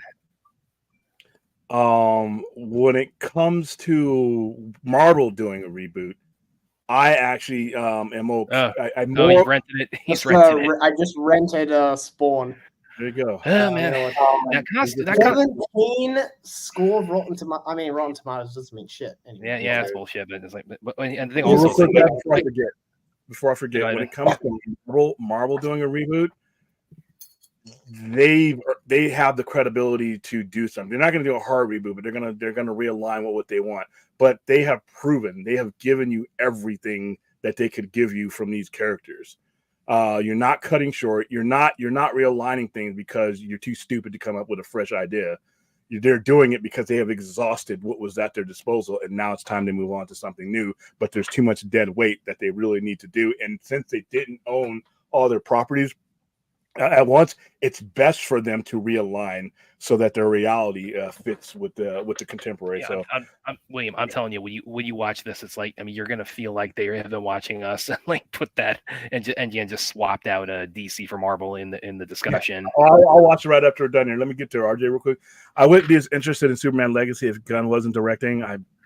It could be Scorsese directing it. It's 20 fucking months away. I don't care. If there wasn't already steady hand guiding shit. That would be crazy if he ended up directing Secret Wars. He hasn't made a superhero movie yet. I haven't liked that. He's 4 for 4 with me. He's 500 with me. I didn't like Guardians of the Galaxy 2.2 was a waste of my time. I liked the first. I liked the third one.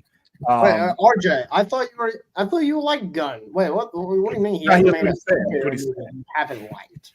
I don't think James Gunn is as much as. I don't think there is any steady hand in DC because he's there, and it has nothing to do with James Gunn. James Gunn is there based on a decision made by Zaslav, which I don't know if that was on a steady hand. I don't know if the Zaslav situation and Warner Brothers Discovery situation is a steady hand in general. So I don't know if anything beneath that, which is what he is, can be steady. I don't know if I'm ever going to get a movie after Superman Legacy because I don't know what the Warner Brothers stockholders and the CFOs and all the people who actually can make these decisions go away. I don't know what they're going to think about the results of Superman Legacy, and it's all about them. Before we even, we're not the ones. If it makes, like I was telling you before, if it makes their outlandish expectations, if they have outlandish expectations, then we're okay. But if it does what I think it's going to do, and I think it's going to lose money. I don't think there's enough faith. There's been too much brand damage to the DC brand for people to just come rushing back. And if it's going to take that kind of time for people to gain that kind of brand loyalty again, do the stockholders have that kind of time? Do they have that kind of patience? So I think the steady hand, I don't think there is a steady hand when it comes to DC Studios. I am telling you, man, this film theorist, it's like, it's going to be, you're going to think they're speaking my language. And by the way, also, I think as far as like, prospective like success for both Superman Legacy and really anything else. It's like I think it really is time post COVID. It's like we got to retire that $1 billion benchmark because it's like that is I thought that already was retired. Well, now, but now it really needs to be because it's like we've this year, as I've said, it's like it's been COVID catching up with theaters because we've had a handful of big hits, and it's otherwise it's been almost entirely underperformers and outright bombs. Well, and here's the thing, though, it's not even a $1 billion standard that's going to harm Legacy. I don't think it's going to come close to that, and it has nothing to do. It may not have anything to do with the quality of the movie. It's just there's just too many things that don't have anything to do with it.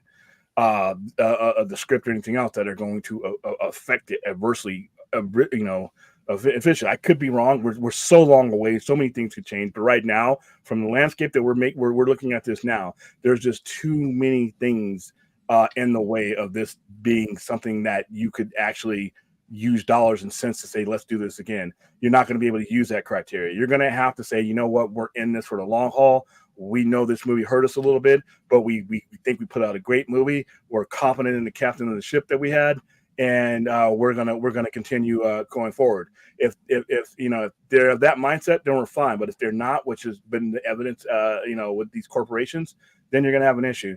They're not going to retire $1 billion benchmark because they got no choice. Movies aren't hitting that hard. They're going to retire the $1 billion benchmark because they have no choice. Period. There's just these movies. When most of the majority of Marvel movies are $1 billion movies in general hit is before each of these major companies had a streaming apparatus. If you look at the majority of $1 billion hits, for the most part, came before there was a Disney Plus, came before there was an HBO Max or whatever the hell you want to call it, came before, and even Paramount Plus. If it wasn't for the fact that Tom Cruise had as much sway in Hollywood as he did, they would have put Top Gun on streaming afterwards, but he had his deal. I wish I saw Top Gun Maverick in theaters. Oh yeah, man, it's really like the best theater experience I had was Avatar: Way of Water. That was one of the best things I saw. Like, well, and that's actually part of why it's like, God, I wish they got this like 4-city setup for Rebel Moon's theater run, and I thought back to when they did it was in the lead up to Avatar 2 when they did the re-release for the first one, and that was the first time I had seen the first one theatrically or otherwise. The first time I had seen it in probably a good 7-8 years. So I saw the IMAX. It's not the one I usually go to, but it's a little bit further away. But I've never seen it. It's like, man, I forgot just how breathtaking that movie is. I saw it in IMAX. I saw like the second Web Water in theaters with 10 of my friends or some shit, and we were just in rows throwing shit at each other. Some of my friends were vaping and shit. I was like, get the fuck out of here. And then when we saw a close up of one of the Na'vi chicks, I accidentally yelled out blue titties, and I did not mean to yell that out, but I didn't yell it. I just said it loud. And Film Goblin. One of the things that this is one of the things that I think what Marvel is doing is they're not going to do a hard reboot because there are going to be aspects of this universe that they carry over. They're just going to cut away what they don't need. Bring back Peacemaker and shit. But what DC's doing is, I don't quite know what he's doing, but if they need to basically do a lot of, they should have started out. See, right now the problem with DC is they've made too many mistakes at the initial juncture, and it's hard to go back and undo some of the stupid shit that they did outright. Like right now, they should have started out with a Kingdom Come movie to end this iteration of DC and to launch. And they should have done two things. They should have been able to launch, but they listened to too many stupid people that were like, no, just blow it up. Just blow it up. The only people who ever say blow shit up are people that are far away from the explosion. Like I said, it's free. It costs you 0 cents to say something stupid on YouTube or the internet. Hell, we all know that. We've all said stupid shit on the internet. But when we say stupid shit on the internet, it does not have hundreds of millions of dollars of consequences. When you do stupid shit in studios, it has hundreds of millions of dollars in consequences. Look what they did. I mean, anybody who says that they've handled this right from the outset, look what they did immediately. They immediately announced movies weren't going to happen, or they immediately. Where's that Lobo movie? you know, which I would rather drink out of the toilet than a Lobo movie. What's that Black Hawk movie? That's never going to happen. One, yeah. But listen, the ones that you already had, the 4 movies that you already had coming out, you went ahead and made an announcement that basically truncated any success that those movies are going to have. And people were like, people are just going to go see them because they're a great movie. And I said then, people were jumping all over me. I get the fuck out of here with that sentence. People are not going to go see these movies once you've done that. And it doesn't matter how good the movie is. If the situation is bad, then your box office is bad. If the situation is good, then your box office is good. Because Marvel's wasn't any worse or better from what I understand from people who saw both movies. But if you look at the 2 situations, one was in a shitty situation, it bombed. The other one was in a good situation, it did well. So when you put Flash, when you put Shazam 2, when you put these movies in that kind of situation, that was mistake number 1. So it's hard to go back and fix that. So the remedies I would like to see them see are almost as they move further along, it's harder to implement those remedies now. You're basically stuck with Gunn's universe, and that's not a good attitude to have. It hurts him. How this has been handled ultimately could end up hurting him, because of the fact that you can only provide so much, you can only drift off so far before people just stop caring about your product. And now, not only did you not wrap that up, you added years. You literally added years on to when anybody is going to see anything that they're going to be, and you're going to expect them to just, wake up out of a dead sleep and be like, "Wow, you're back." No, they're not going to give 2 fucks about your product now. So. I'm sorry to just keep repeating myself, but this film theorist video, you're going to just love it. You were going to love this film theorist. Yeah, pull that up. Why don't know if we can play it on the stream? Yeah. So it doesn't have music, does it? I mean. Wait, who's the film theorist? Yeah. So who is that? He's a channel where he does like, oh, this might mean this, and I think I'm saying that I'm more excited and more comfortable about getting hype for Superman Legacy because I trust Gunn. I trust his abilities as a filmmaker. He's no longer just a filmmaker; he's a studio head. That's a huge difference to deliver a good Superman. It doesn't matter what kind of Superman he delivers. It doesn't matter what kind of Superman. It doesn't matter if a tree falls in the forest and no one hears it. No one's going to care. That's the problem. It does not matter how good his movie is. We have seen over and over and over good movies fall in the gutter because they are put in shitty situations. And a lot of the times, it's shitty situations, self-inflicted. Some of the stuff that Zaslav and all these guys have done is self-inflicted. And if you cannot come and tell me that they made the right decisions when they spent $1.2 billion in promoting movies that ended up losing just as much. Even Aquaman 2. Aquaman 2 may do the best of these movies, but because of the situation, that the overall situation that they've put themselves in, either partly or wholly, that movie is not going to make as much money as it was originally intended to. And you're going to spend the same amount of money in promoting Aquaman 2 as you did Aquaman 1, which did. So you can't, at some point, it's like you see a group live in concert and you're not there for the specifics. You're there because you're there in the room with them. But if nobody cares about the band, nobody cares about the music. And that's what the situation. Him making a good movie doesn't mean jack shit right now. Doesn't mean anything. And I think movie should have come out ages ago. I do think he can do a great movie. Well, That's never been. Aquaman. It was supposed to, I think, come out. Oh, yeah, I know, but still, it should have come out ages ago. Yeah. Making a good movie, whatever they reshot, was it worth it? Guys, I want to know. The movie is 25% of its success these days. Making a good movie, the other 75% is what is the state of your franchise when that movie comes out. Because if the state is on shaky grounds, he could make, like I said, he could make The Godfather Part 4 of Superman, and it's not going to mean jack shit. I hate to say that, but once again, we have the Marvels. I told you that. You have the Marvels, and you have a Captain Marvel. Captain Marvel was probably one of those mediocre superhero movies ever. Made $1 billion, not because it was any good, but because it was the lead into Endgame. Yeah, and if you look at some of the DC stuff that was better than the outcomes it got, is because they were released in situations that were trash. And in coming in with Zaslav, they released those 4 movies in a trash situation that they played a part in getting going. And William, I'll spoil real quick. One of the things, the points the film theorist makes in this video, he kind of likens running his YouTube channel and comparing it also to a film studio to having a bank account where it's like there's the you're balancing, adding to your balance and making withdrawals. And he said the point he makes is the worst withdrawal you can make is to sell your customer on something that you then decide you don't believe in anymore. So it's like that's a little pinch of what he says. It's like I can't wait to see your reaction to this, because it's like, oh man, it's like I'm part of me legit suspected. Did he consult on this? Because it's like it's everything he says. I mean, he was in the Five Nights at Freddy's movie. Yeah. If Superman Legacy pulls in Batman Begins numbered, oh no, people are going to get fired. Oh wow! If Superman Legacy pulls in Batman Begins number, then we are going to be having this brand new conversation all over again with new heads and new. Let me pull that up real quick. I'm going to see it. Yeah.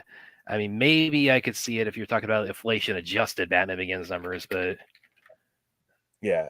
Hey RJ, what's your profile picture? Is it a Mandalorian or is that something new?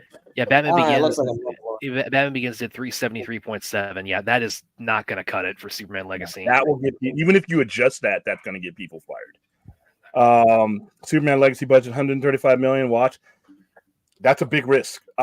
He needs, if he does 135 million, he needs to get with all the people who have done really great things for that kind of money, because generally you're talking about a Superman movie. You can't afford to make the mistake of putting pick and save out. You know, what the standard of comic book movies has been set. It's not, that budget may not be much of a choice for them. If you're going to get into the comic book business with top tier characters, the alpha characters, then if you put your pick and save product out there with an Neiman Marcus product, then it's going to look like shit. So they got to be careful. If they can get it done for 135 million, kudos to them. It can somehow, some way it can be done. I don't know if it can be done with a top tier superhero movie with this much expectations, and everything needs to be top tier. The CGI needs to be top tier. Everything needs to be top tier. Unlike Spawn, you can top tier. Which it looks like you got Spawn pulled up there. The only thing you can really do lowball is getting relatively either unknown actors or people that aren't at that big Hollywood stage. Everything else, it's got to be up to standard, or else it's gonna get exposed, and that's the last thing you want to do with your first step into this foray. And once again, I had no expectations for the creator. I didn't even know what the creator was until you guys brought the trailer to my extension, or to my attention. We know what Superman is.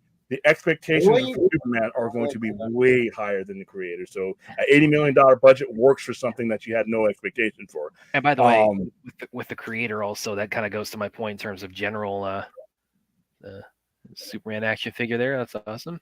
Yep, he's got the trunks. Yeah. I'm wondering. But anyway, what I was saying about creator. That kind of goes to my point. What I was saying about general box office this year, because the creator did like 108 or something like that, which is like, again, that's less than what I deserve, but I think a lot of people probably agree with the reception it got, but we're talking about like the post-COVID, post-streaming era box office. I mean, we're seeing all that catch up with it in theatrical this year, and that's where studios really need to recalibrate their expectations theatrically and their strategies theatrically. Yeah. See, right here, Pam Appley and DeLuca wanted to bring Cal back, and Cyber's character was Gunn wanted to play to start. Here was mistake number one. That should have never been up to him. His parameters should have began after they cleaned up the mess. After they cleaned up the mess, then they bring him in, and then this is where you start.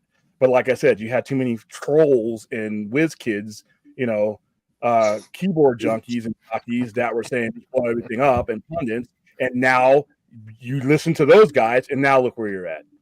What's the last DC movie to break 400 million? It was almost Black Adam. And before that was Aquaman. So we listened to those guys, and we're at where we're at with one more movie coming to circle the drain. Not bomb, because I don't think Aquaman will bomb, but it may not make what it was projected. It's gonna be a huge difference from the first one. And you spent a lot more money on this one because of reshoots. So now You know, which I still want to know, were the reshoots worth it? And you did it with the Flash too. Was George Clooney at it? I want to know. Okay. I don't think Clooney did that. Spent money on the Flash. You altered the Flash from what it was originally supposed to be because you didn't want to give people expectations, you know, that wouldn't jive with your new universe. It should have been two different groups of people. One which should have been a wrap-up crew. What's the harm in getting people like if your movie breaks out and it's like, oh, this isn't leading to what our plan is, but the ending is people excited for it. It's like, well, then you recalibrate and say, okay, well, I guess, you know, people like this, let's go for it. Well, and even if you weren't going to go any further with those storylines, you should have never left them where they were. You're leaving them where they were, regardless of what kind of ending you wanted to give them. Leaving them the way they were, it makes people believe that you're fuck-ups. And now, in the same breath that you left that mess in there, you're wanting me to trust you with more time and money, and that hurts them. And like I said, now you could put a great movie, but like I said, there's been plenty of great movies in shitty situations that didn't do well. So yeah, they're cardinal sin. Everybody, whether it be YouTubers, Twitter heads, you know, fanboys, everybody thinks it's just so easy to blow things up. Trust me, I've dealt with explosives. That was my specialty. Things that blow up, explosions have consequences. And they send shrapnel everywhere. Yeah, I was about to say that. You stole it. It is explosions destroy things. So when you want to blow things up, you got to be careful. If you're not smart at it, you can do a lot of damage. How about 1.2 billion in losses? If you don't want to hear the backlash, close your ears. It works. Have you seen Killer Bean? That works. Let me see who else. Everybody mute themselves. They didn't listen to stupid folks like fans, though. They looked at their business process. How the fuck did they do that and end up with the results that they ended up with? What were they looking at that told them the course that they took? I'm going to pull up the second half of this comment here too. Yeah, and I'm not screaming at RJ, but I'm just this notion that they actually base what were they basing it on to have the results that they've had, you know, and are going to continue to have. What business prospects were we looking for? What were they losing? I mean, you lost a lot of money in promoting these movies that ended up bombing. Well, especially because with how heavily they pushed the Flash. I mean, they clearly had a lot of faith in the Flash. What business prospects are we doing with spending all this money on reshoots for the Flash? Hold on. Reshoots for Aquaman. Even putting, you know, what were they looking at though? I mean, to decide the reboot was more lucrative plan and long term. They're not going to be around. There's no guarantee that these guys are going to be around long term. What is long term? If you're talking about the 10-year plan, do you really think that the majority of these people are going to be around in 10 years? You know, for one way or another, long term, because it allows them to spend less regarding contracts and give them a clean slate but they don't have that kind of time.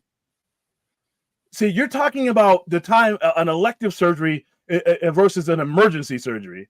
You know, your patient doesn't have the kind of time. You're doing an organ transplant. We ain't doing Botox. We're not doing a nose job where you have the luxury of just sitting back and waiting.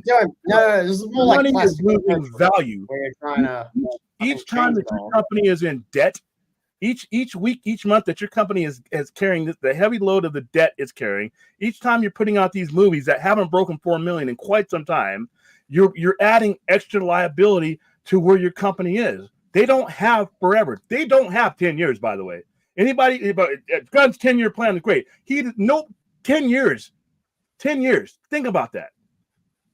You know, think about where you're at right now with Warner Brothers Discovery, where DC's brand loyalty is right now in all different formats, and ask yourself, can they afford 10 more years of this?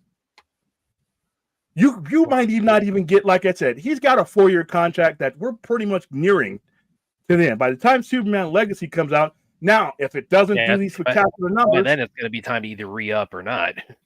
So, and you got to figure that if they haven't already extended his contract to that 10-year plan, that there's a chance that what if the stockholders that we're not talking about right now, that are not fanboys that are not Twitter heads? What if the people who are just the hedge fund holders say, you know what, we didn't get the return on our investment we wanted? They're not going to give anybody no job if the bosses and the shareholders and the leverage people aren't getting the results that they want. They make changes. So I have to see this plan come to fruition before I even assume. But to go to the assumption that this is going to automatically be successful because it's new, that's ludicrous. Yeah, I wish I could play this film theorist thing, man, because it's like everything you're saying, but it's just flipped over to Marvel. You know. Yeah, like, bring William, it up. I want to see this video. Come on. How long is it? Well, the section I'm talking about is about 6 minutes long. You guys want to roll the dice and like have me pull it? Okay. Okay. Hold on. If it's a copyright thing, we don't have the approval of the guy, then I don't want to do that. I mean, he wasn't a FNAF movie, so. What's his? Well, I know a guy. What's his name? I don't know the guy. Well, Superman in the midst wave of DC does not succeed. DC cinematically will be dead for a long time, and we may never. That may happen no matter what. There's no guarantee that what these guys are doing is going to work, and that this outcome that you typed out isn't going to be the ultimate outcome anyway. I think, William.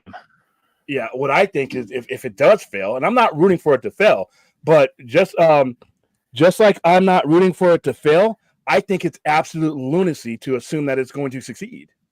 And it's the part I'm talking about is from 1337, because I mean there's the whole video going into it, but like the really pertinent part to what everything you're saying is from like the 1337. Get the fuck out of here, dude! No, are you trolling me? Are you trolling me for us? He's trolling. Toothy Galore did say earlier. Anybody get Waterworld vibes from when William drinks from that bottle? What do you mean? Yeah, wait, show us the bottle. Well, he didn't piss into it, so I don't know. No, you always need a good movie to be good. Half the latter audience coming to repeat. So why has there been so many good movies that have bombed? And why have there been so many mediocre movies that have streaming?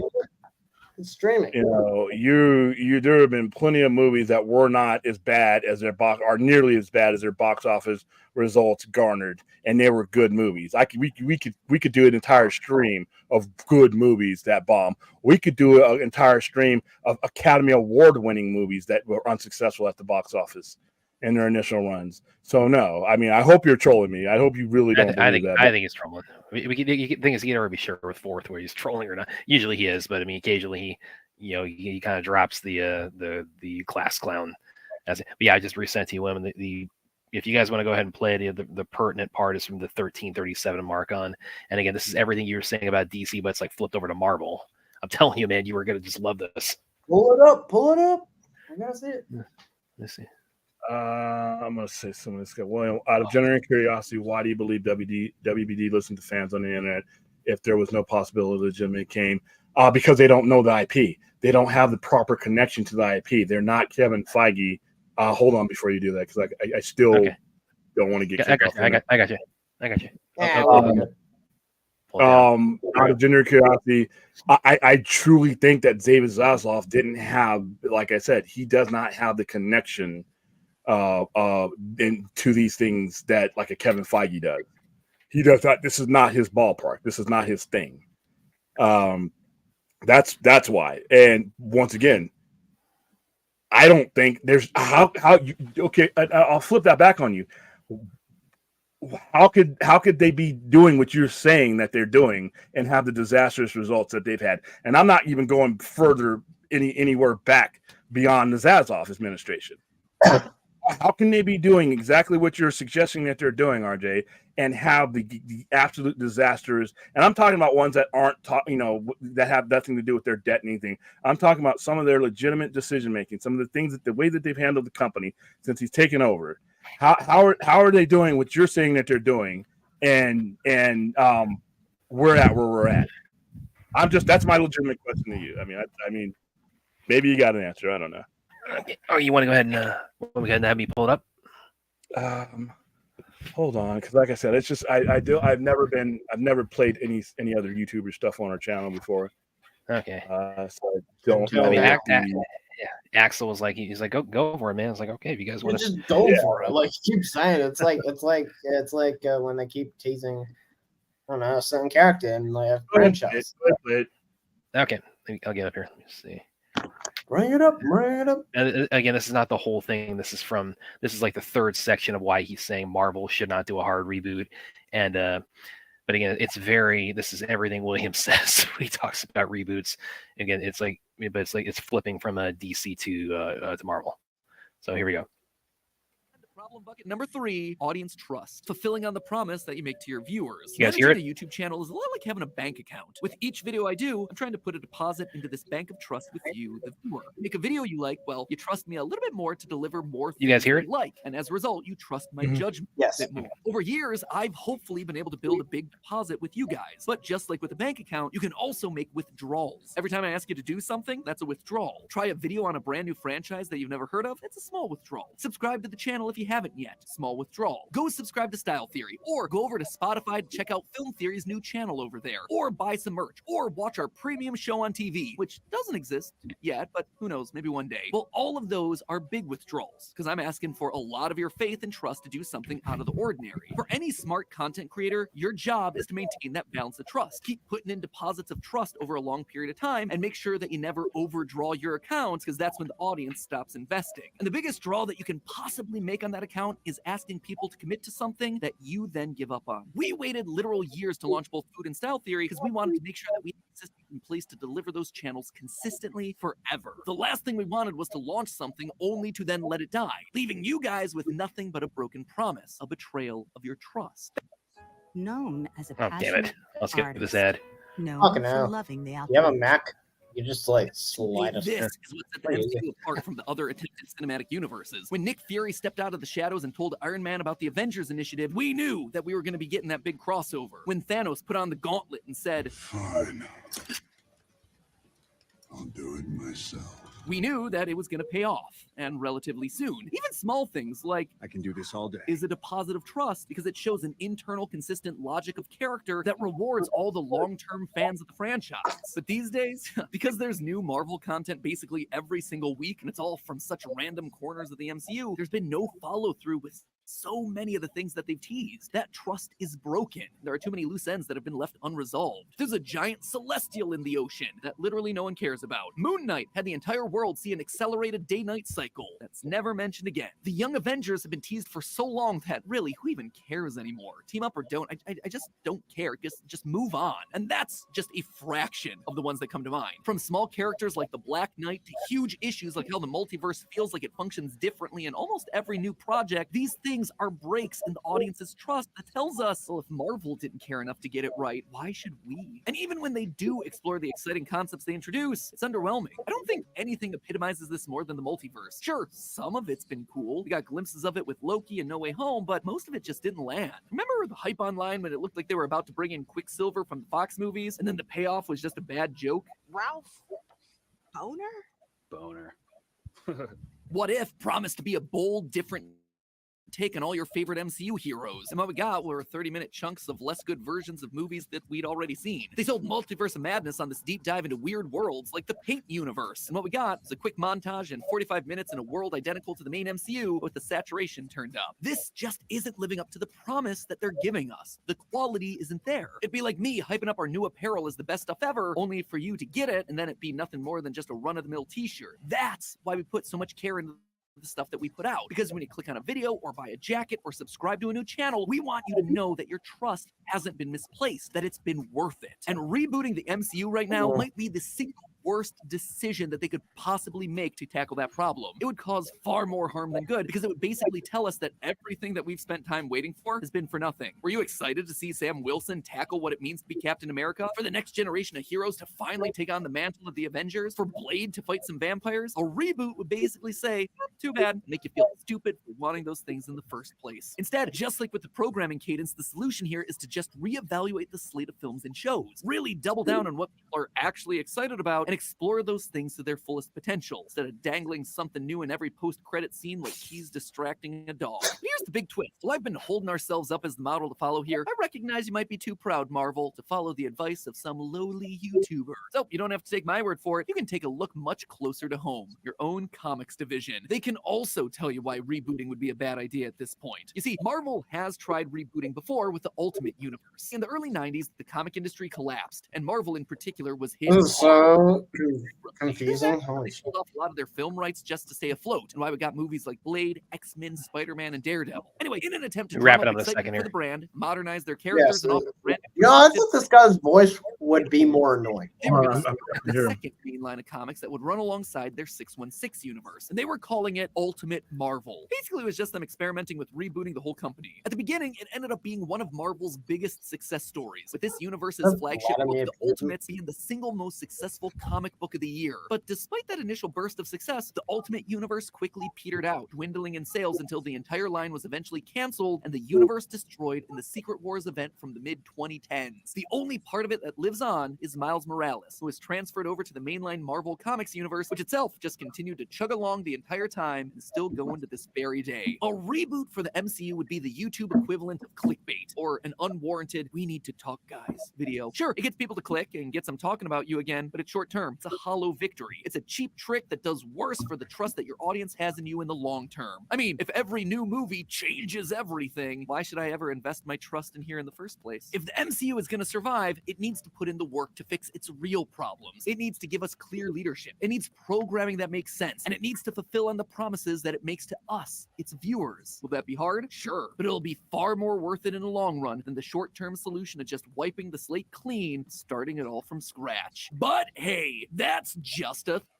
Okay, so that's Theory. wrapping up. Yeah, film theory. Yeah. So yeah, I wanted. I think William, you can see why I was so enthusiastic about sharing that with you. So yeah, what are your thoughts on that? So, and I'll mix it with this. Partly, there's your answer, RJ, where you say they would highly doubt that the entire executive branch corporation like WBTC listen to a small fraction of internet feed. Not in general, but I think they listen to elements, that would be foolish if they did. I think they listen to elements that did not necessarily apply to the logic that they needed to go forward with. And it proved out. You can say that I'm just a dummy on YouTube making dumb assumptions, but the proof is there. The numbers are there. I mean, if they thought this out, if they had that kind of forethought, the forethought that you think that they have, or they should have had, then how did the Flash happen? How did Shazam happen? How did the decision to put these movies out there and shove these movies into the theater and spend all that promotional budget, that's on them. How does that decision happen? If you're looking at the numbers and if you're looking at the past success of DC and you have doubts, then why do you have so much hope in jamming these movies filled mostly with B characters into the thing? And I'm not saying that they listen to the internet, even though the thinking was consistent with the shit that was on the internet. Who were they listening to? I agree. They probably weren't listening to the internet, but who were they listening to when they decided to take the course that they have taken, and mainly with the four movies that are three of the four movies that are out there right now?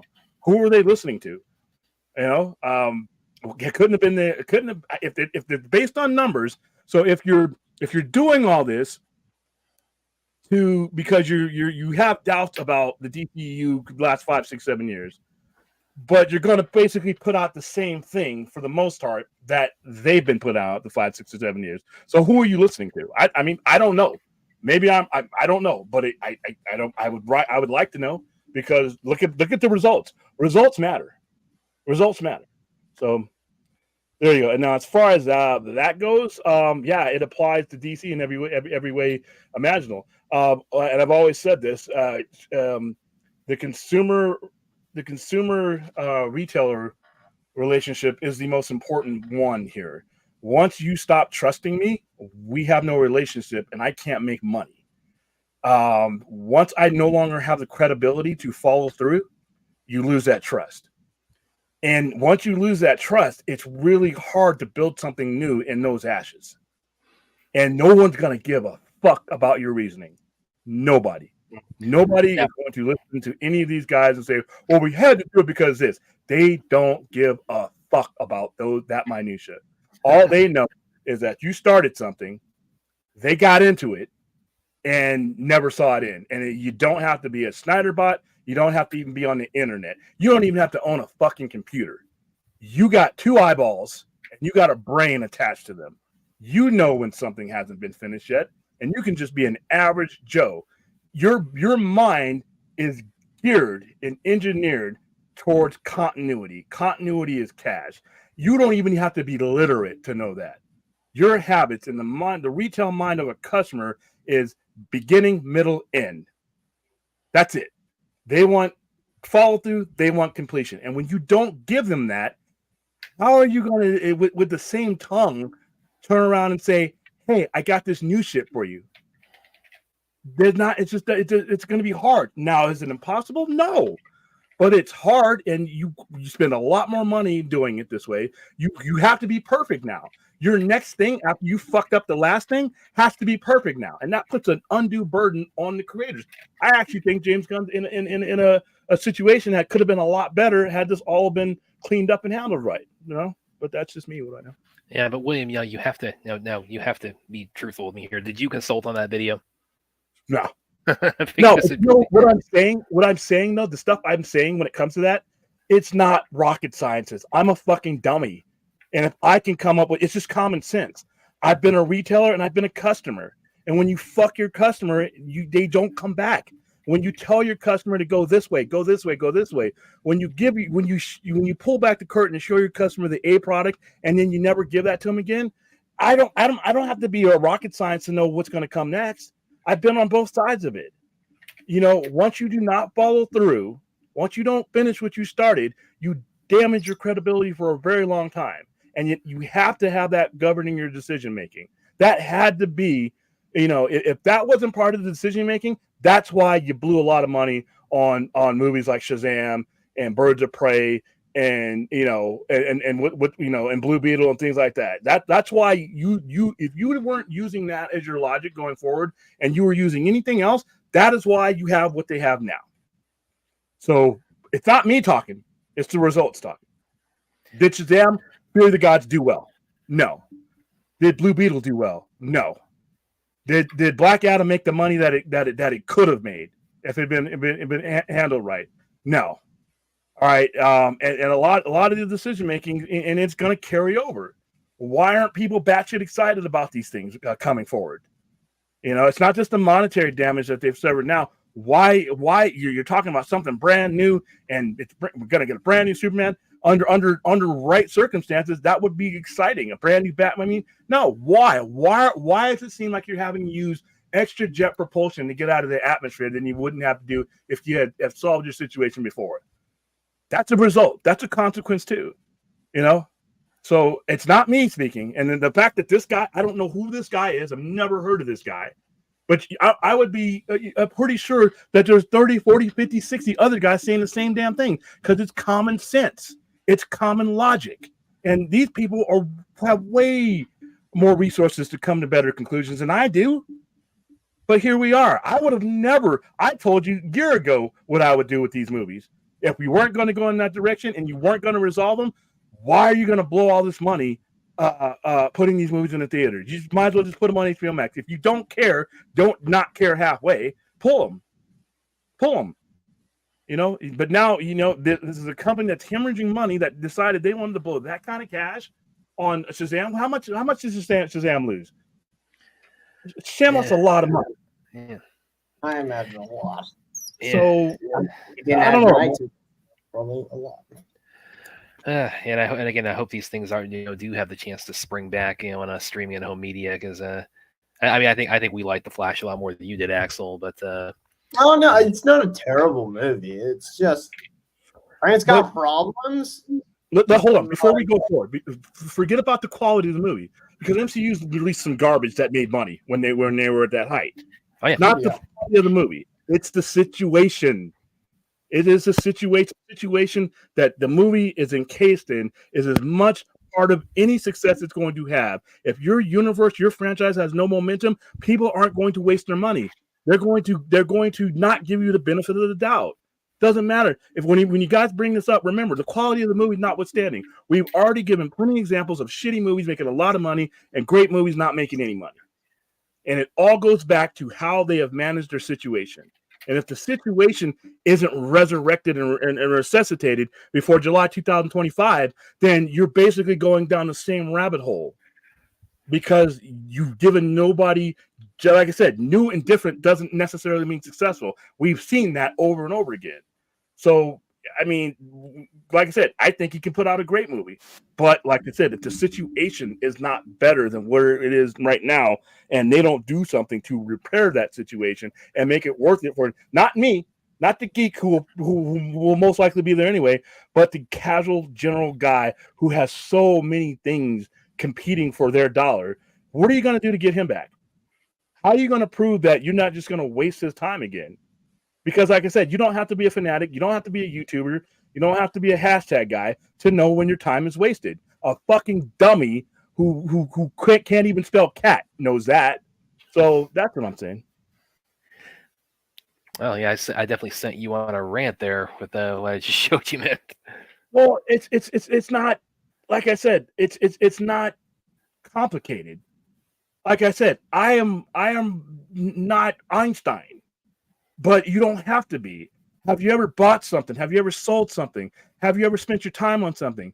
Like I said, you could be the dumbest person in the room. You have those instincts. You have those habits. You know what you like. Most people want continuity and completion. They don't need it to last forever, but they want to know what they sat their ass down in that theater for, spent their money for, was worth their time. And you can't, as a retailer, ever give them an inclination that that time wasn't well spent. You can't do that if you want that person. And you not only can you not do that, you can't have the goal to say, hey, I know I fucked you over and wasted your time, money, and years, but tell you what, I got something else over here that's even better. Like I said, the dumbest person you know is going to be like, wait a minute, you got a fake mustache and fake glasses on, but you look like the same asshole who sold me this other shit that you cut, and I never saw you again. You got me hooked, and then you never came back again. And now your voice sounds the same. Let me take that match. Oh, you're the same assholes that needed to do this thing. Get out of my face. You have to. I don't know why that's making me. That's I don't know why. Well, it's Mr. Burns. Hello, my name is really serious, yeah. And like when William says something like, it's Mr. Burns. You're the same guy. The biggest problem is trust. Not just us, not from us. Because you know what? At least we're talking about it. We're keeping you in a conversation. Don't worry about us. Don't worry about Shazam too, not me. I mean, we are now. But that money in the middle. That guy those guys, that family in the middle, that is more inclined to entertain other options because they're not the diehards. You got to get that guy back, and you haven't answered the question of why that person should come back. Just because you want something new, just because you think, that's okay, great. What is your customer saying? What has your customer been saying? How has your customer been responding to the Z-listers and replacement ones that you did? How have customers responded to reboots in general? Look at what Marvel. Marvel has the most trusted fan base over the last 14 years. And you have people that are like, whoa, what are you doing? So even a company with that kind of credibility and capital behind it is going to have to answer this very question very carefully. So how do you expect a company that does not have any credibility right now to ask that of their customer and think that it's going to be any different than what they've been doing?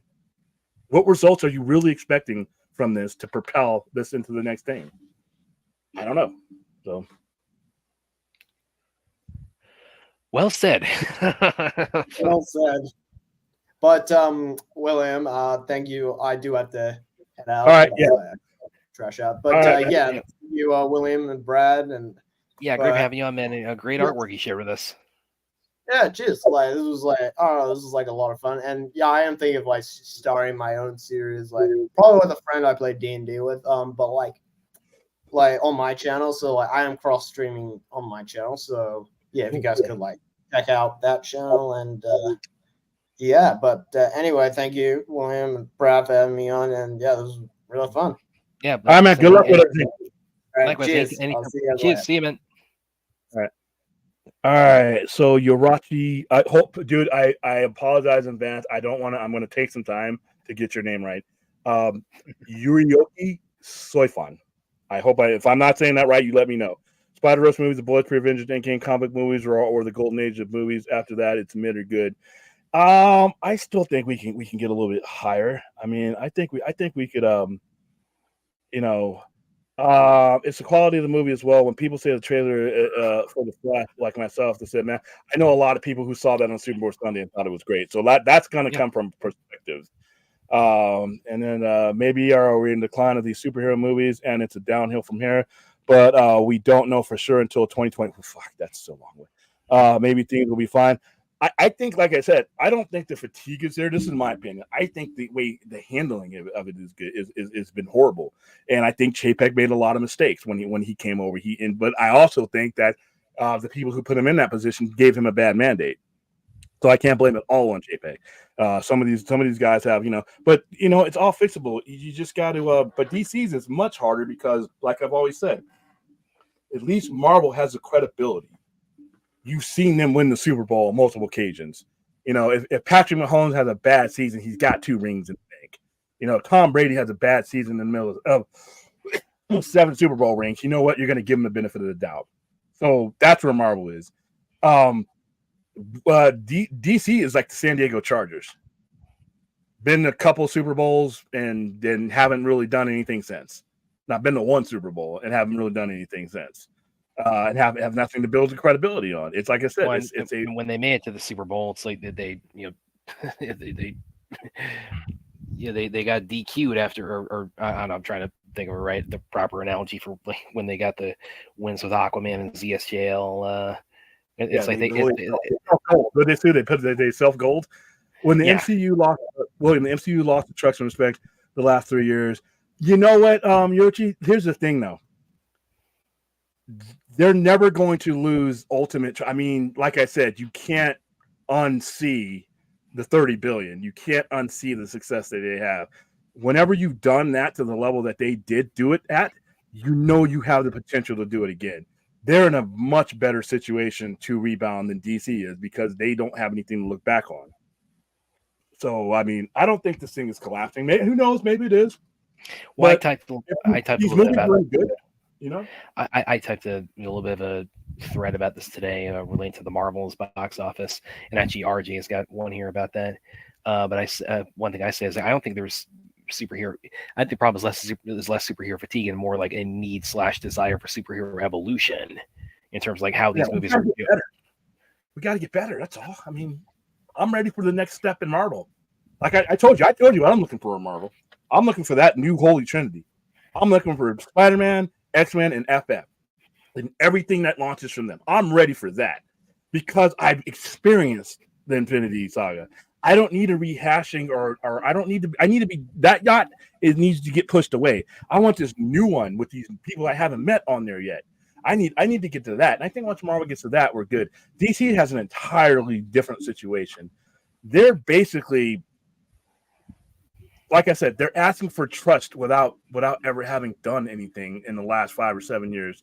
At least Marvel has something. I mean, in the last, who would you rather have? What would you rather go forward with? The credibility, whatever you were, wherever you said it is, whether it's zero or not, with the credibility that Marvel has or the credibility that DC has going forward. I would I would take the worst day with Marvel than I would over what DC's got coming. And another thing I've said too, like the way WB has handled DC, particularly post 2021 with the Snyder Cut release, is that a lot of their business model really has amounted to one hand giveth and the other taketh away. Yeah, it's at least, like I said, Marvel just never had that. When we talk about Marvel, like I said, the Marvel's decline is still. I would take their decline right now over. Miss Marvel might end up even rivaling some of it. She might beat Shazam. I mean, it's just not a. It's two different situations. But like I said, because I know this is gonna get ran back at me. I like James Gunn.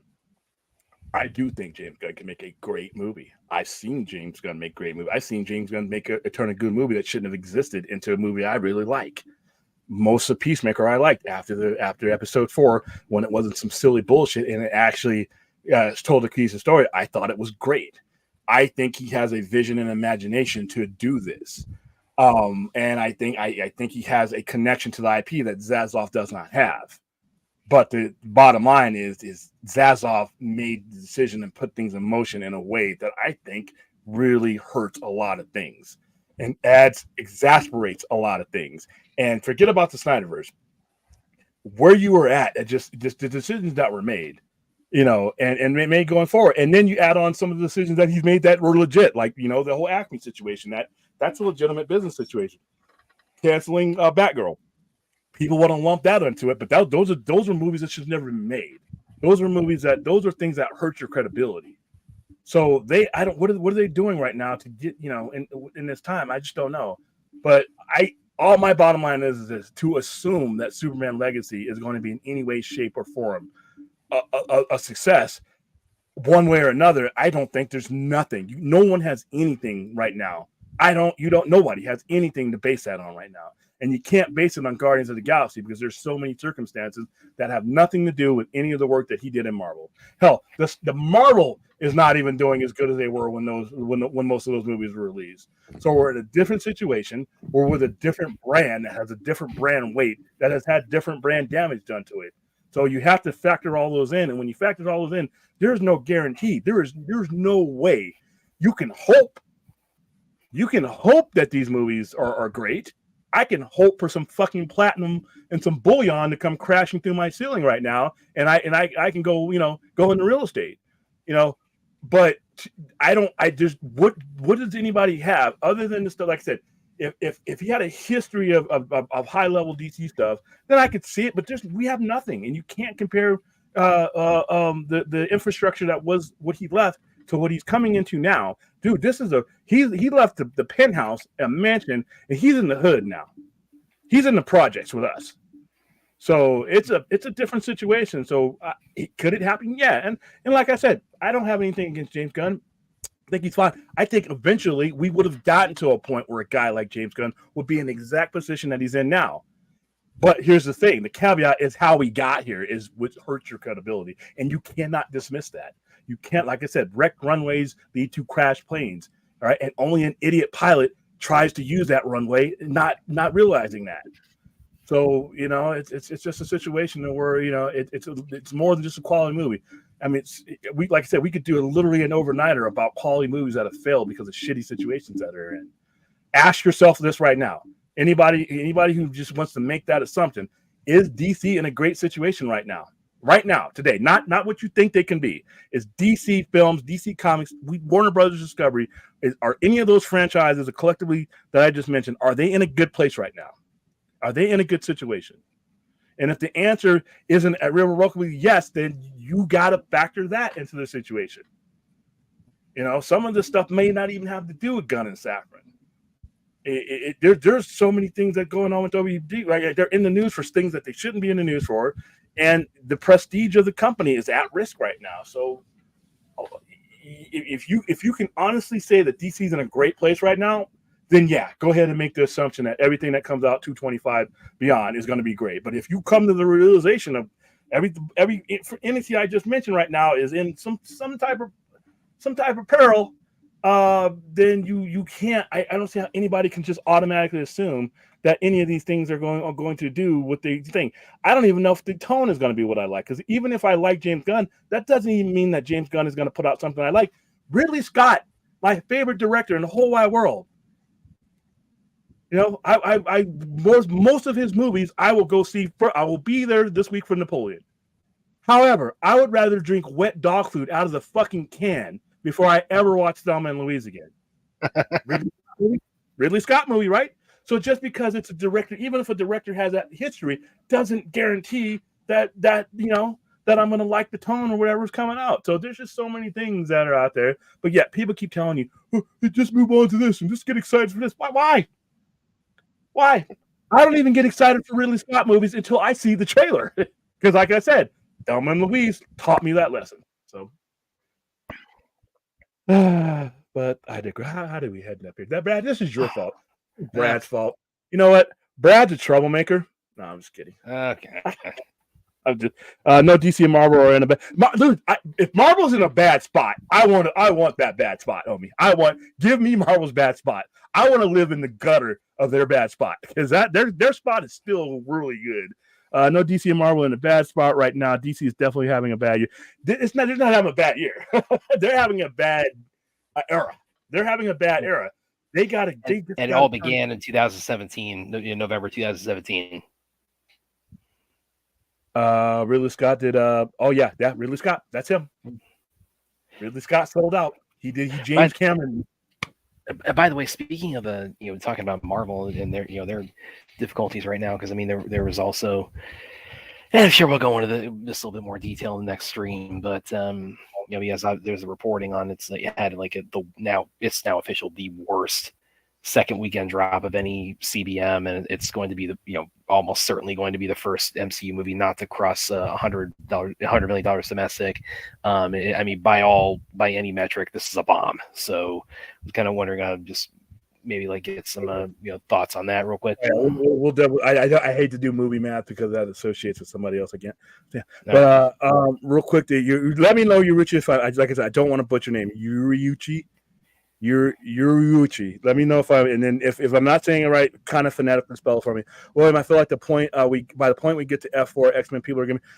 I don't know, man. I think that there is such a drastically different way that you could present those characters as opposed to how you presented the Infinity Saga, that I still think Spider-Man, Tom Holland has a lot of miles left on him, and I think the fact that they are a different angle of the universe that has credibility of it, but there's one that they have not exhausted. You could be right, but I think that X-Men in general, I think that there's a lot of X-Men. The reason why X-Men is popular across the board because its story resonates with a lot of people, and especially everything. And so I would have to slightly disagree, but hey, like I said before, I can't make those assumptions without the computer.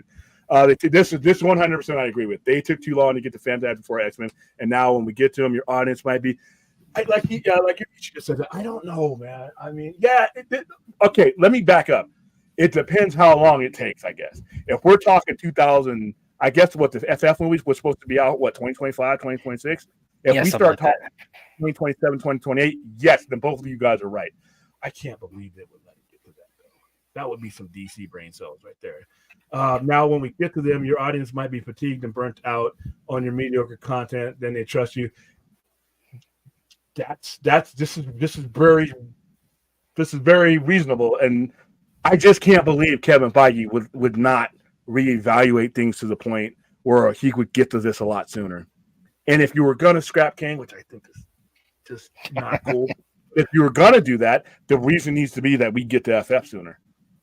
Everything you do right now that compromises or cuts or rearranges, if you're going to do it, and I hate doing it because it sticks to your story, but if you're going to do it, if you're reasoning, hey, we need to cut this fat to get to the meat that is X-Men, that is Apocalypse, that is Fantastic Four, that is Galactus, that is okay, I'm in. If you tell me we're sacrificing this shit so that we can get to the other shit quicker, all right, let's do it. Because, I agree with you guys. And I said this a couple of days ago. They took too long. And I even told you, I laid out my timeline. Dude, No Way Home, Fantastic Four is in the end credits. Because by that point, 2021, we own those characters. Reed Richards and Sue, all of them, they're in that thing. They're in there, and we start telling the story of a lost family. I even call that the lost family.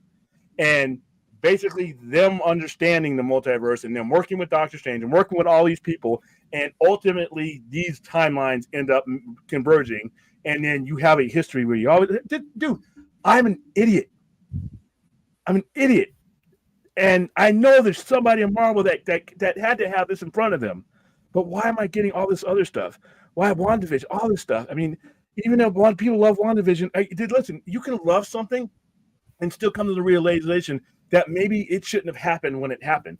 I can love the Suicide Squad, but did it need to be where it was? I love Shazam. The first movie was one of my favorite ever superhero movies, but where it was positioned in a sequel, you know what? There's a difference between I love that movie and whether it should have happened or not, because now your strategic flow is offset by these things. DC hurt themselves by giving us all these replacement killers instead of the ones that we should have been getting. And Marvel, if Marvel's having any struggles, and like I said, I would love to be struggling, Marvel struggling, but if Marvel's having it's because we got all these C's and D's, especially with them who gave us 14 years of A's, and now we got C level. And so, yeah, maybe they should have cut to the chase a little bit. I still want to do Kang, but I think you could do Kang and intertwine it with Fantastic Four, no problem. But I don't want another Avengers movie. I don't want any of that stuff. I just want to get to this, but at the same time, whose situation is more fixable? But Feige has a broken disc or a broken toy that he can screw back together. What DC has like literally feces on the carpet, and you might have to rip that carpet out, man. That's awful. The cast of F4 doesn't scream box office. Well, they don't have a cast yet. Have they had a cast yet? Oh, and even they got Pedro. He's in talks, yeah. But I mean, that's about it. But here's the thing, though, I think that I think they could pull it off. I do think they're going to cast some big names, but I do think they could pull it off. No DC and Marvel in the back. Okay, we read that. I just don't know. If nobody cares about B or C list characters, Echo and treat people because it was Kingpin and Devil. I agree with you. I don't mind these characters being around. If you can't just give me potatoes and peas, though, you better have that steak on the plate. I can't just have the appetizers. I got to have the main course. And for those of you vegetarians, okay, the Impossible Burger. I got to have that main course meal on there in order. And see, like I always tell people when they say, well, nobody knew who these characters were. Nobody asked for these characters. They ended up turning on the hit. Every time somebody brings up that example, it's usually because you always want to bring me Guardians of the Galaxy, but you don't want to mention the fact that there was a very nice Mack truck pushing them along called the MCU, before they came out. That these A-listers matter. If you want your Z-listers to succeed, you have to have the sun that provides all that those planets around it require. So like I said, okay, I'm gonna let him. I don't want to butcher the name. I thought I was the only one that listen. Thelma and Louise, it's Academy Award nominated one, and he got it nominated for Best Director. Well, fuck if he'd have won for that. It's just when you follow Ridley Scott all of your childhood, and you have certain expectations of Jimmy Scott, and that wasn't it for me. I'm a dude looking for aliens and robots and shit, and you gave me. Now Titanic was different because I got to watch the ship sink. But James Cameron selling out, doing Titanic after he's given me two of the best sequels of all time, and that's what I want from him because I'm narrow-minded. And he gave me Titanic, and it won a bunch of awards, and there's no going back now. Now he's got blue people running around, and I don't have any use for them either. But so for me, as a Ridley Scott sci-fi diehard where he built his career on, legend, things like that, Thelma and Louise just wasn't it for me. And like I said, I literally would rather pop open a can of fucking Alpo and lick it clean before I ever watch that movie again. And I watched the movie because it's Ridley Scott, and I saw it with my sister. And so I don't know. Hate is a strong word. I think we need to dial back from hating. All right, see you later, Spidey. But yeah, man, it's just I just think that there's a much bigger picture here than just the assumption. Like I said, would I be okay with James Gunn doing fine? Yeah, gives me more positive shit to talk about. The reason why I like talking about Rebel Moon as much is because it's a positive conversation that is not really hindered by just this mismanagement. It hasn't been mismanaged yet. Hopefully, it's never is mismanaged. But it's a clean conversation. When James Gunn first came on and announced the slate, I was okay with it. Then all these other decisions that they started making with the movies that were coming out, it started weighing it down. All I really want, and I don't mind having disagreements and all that because we're all going to look at this differently. All I want is a conversation that starts with the wonderment of the conversation. Me being excited about Galactus, me being excited about these things because I know that they're coming. But it's hard for me to be excited about anything new coming from DCU because I don't know if it's ever going to happen. B, if it's going to be worth jumping in. So it's just with Rebel Moon, I know there's a sequel coming out. I know come April. You know, there's a prequel comic. There's a novelization. There's this and that tied into it. Yeah. New stuff that I can talk about. I don't mind talking about old stuff, but if it's in a bad situation, you can't talk about DC. You cannot talk about DC's future without bringing. That's why you always say, "Well, we always end up going back to the science thing," because you can't pass the prologue. Yeah, you can't be naive to not analyze what their prospects are from 225 on without seeing what their prospect, even if it's a different regime. Some situations don't change unless somebody actively makes the moves to change them, and what they haven't, So okay, Pedro Pascal and the Mission Impossible girl, don't scream box office too. It's going to get to a point where I don't think that the casting is necessarily going to be anchor them. I think what they represent, and I think Spider-Man helping them out. Like that's why I said I bring them in with Spider-Man. Spider-Man does draw names. Spider-Man is a symbol of Marvel Comics, and this Spider-Man is a proven Spider-Man that each of his movies have made $1 billion, and the last one was fucking excellent and almost made $2 billion. So that's what I mean. If you don't think that the FF is right out of the door, that character, you do exactly like Amazing Spider-Man did. You put them right on the cover with the Amazing Spider-Man #1, and you use the Fantastic Four, and you use Spider-Man to augment their presence. And as your storytelling goes on, they won't need that as much because people will if they don't trust Fantastic Four, that's fine. They trust Spidey. They trust that version of Spidey. They trust the quality of those stories, and they're basically historically paired together. I mean, they're from the beginning of their existence. They're perfect. With each other. So, and then you have Spider, and I always been a factor of using Spider-Man properly that you could connect him to a lot of different things. That's what Spider-Man does. Yuri Ochi, please tell me if I'm fucking up your name. William, the rumor right now is that MCU F4 team will be from another universe that.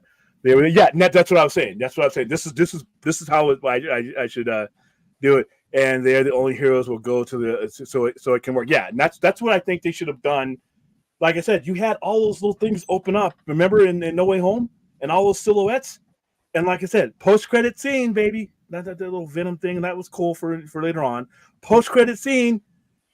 They're walking around in their uniforms, and everybody's looking at them like, "Where are there's no Baxter Building, there's none of that shit." And we realized I don't know where we're at, and then that's when you realize the consequences of the whole multiverse thing. And then I would have used them. I would have been telling the story of the Fantastic Four throughout the Multiverse of Madness, which is a movie, and all these other things right now, all these TV shows, all this King stuff, all this stuff, Loki, they would have been there too, because the story of the Fantastic Four is a story of Marvel Comics. And if a lot of people don't know that, you got to make them aware of that. Their story structure will do what it does, and I think it would have been all right. And that would have cut a lot of fat and closed a lot of door. And a lot of this other stuff you had on there, the Echoes, the Hawkeyes, I didn't need that. I did not need a Hawkeye series. And people are like, well, nobody asked for it. No, and even not only did you not ask, you didn't need that. It's not that nobody asked for it. You didn't need that. You needed something else. You needed to get these big heavy hitters established. So when 2024 comes around, here we go. Spider-Man, Fantastic Four, and then we start telling the story of the X-Men. We start doing, and we use Kang. Please don't get rid of Kang. Kevin Feige, if you're watching this, if you're one of the 25 people, thank you guys for hanging around, because I know it's been kind of contingent. If you're one of the 25 people watching this, Kevin, please don't do what I think you guys might do. I mean, I love Dr. Doom, but there's a time and a place for him, and I don't think it's here. This Kang thing you got going on, which you just finished up with Loki, it's the answer to a lot of your problems, Kevin.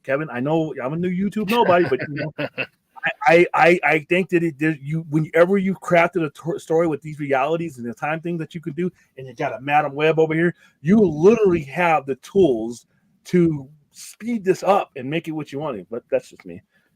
All right, Impossible Burgers and Beyond Meat is like vaping over cigarettes. What's the process of it made from a?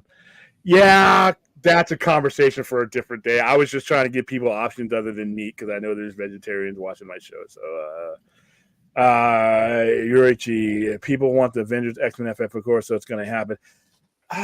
That's we got them coming.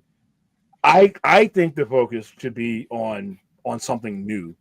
I think the old should be used to propel the new. That's the way I think of DC. I think the old should be used. If you're going to propel me into DCU, you should use DCU to blow. If you want to blow it up, make sure it's a rocket that shoots me into the next thing.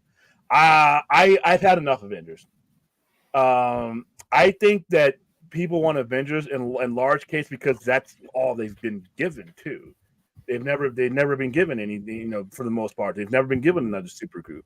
I think the same fans that like Avengers, if it's handled in the same way that the Avengers was handled, I think they'll like that. I think they'll definitely like.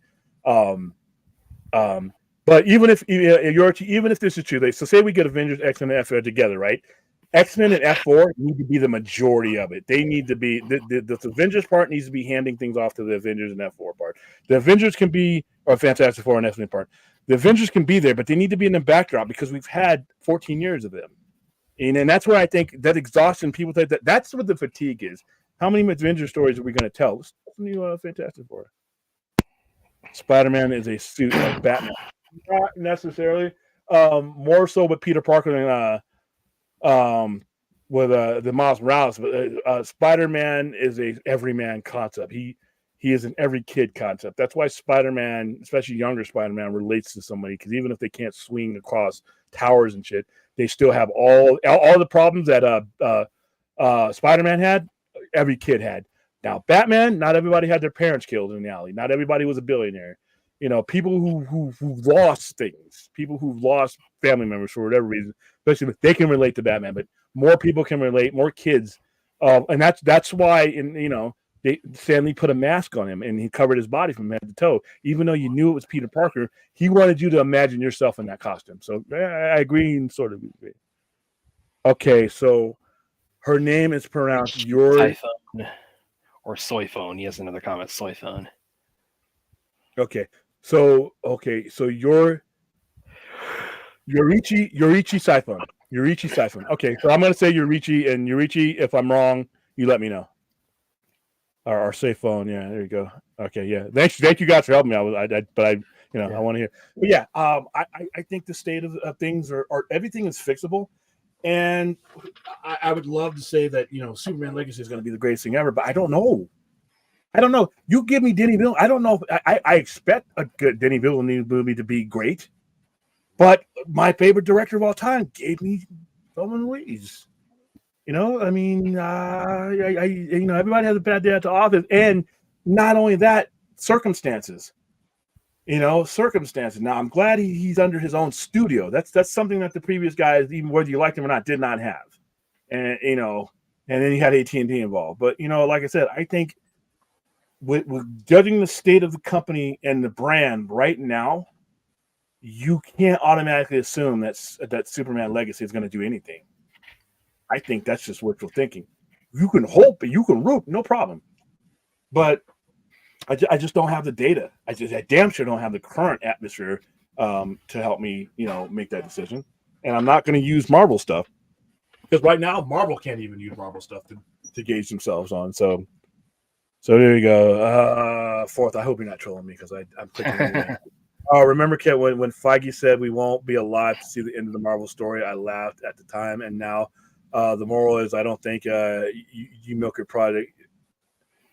The moral is don't milk your product. Get it out strong.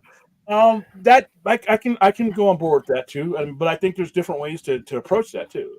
And like I said, I just don't think that they've done it. Like I didn't need a Black Widow movie, especially one that took place after she's fucking dead. I didn't need Hawkeye. Everything you did in Hawkeye, you could have did in a proper Daredevil series and better. I didn't need that. I didn't need. I liked Falcon and Winter Soldier, and I know it leads up to Captain. I could have whether I like it or not is irrelevant. Does that get you to where you need to be as quick as you need to be there without wringing it out? You know what I mean?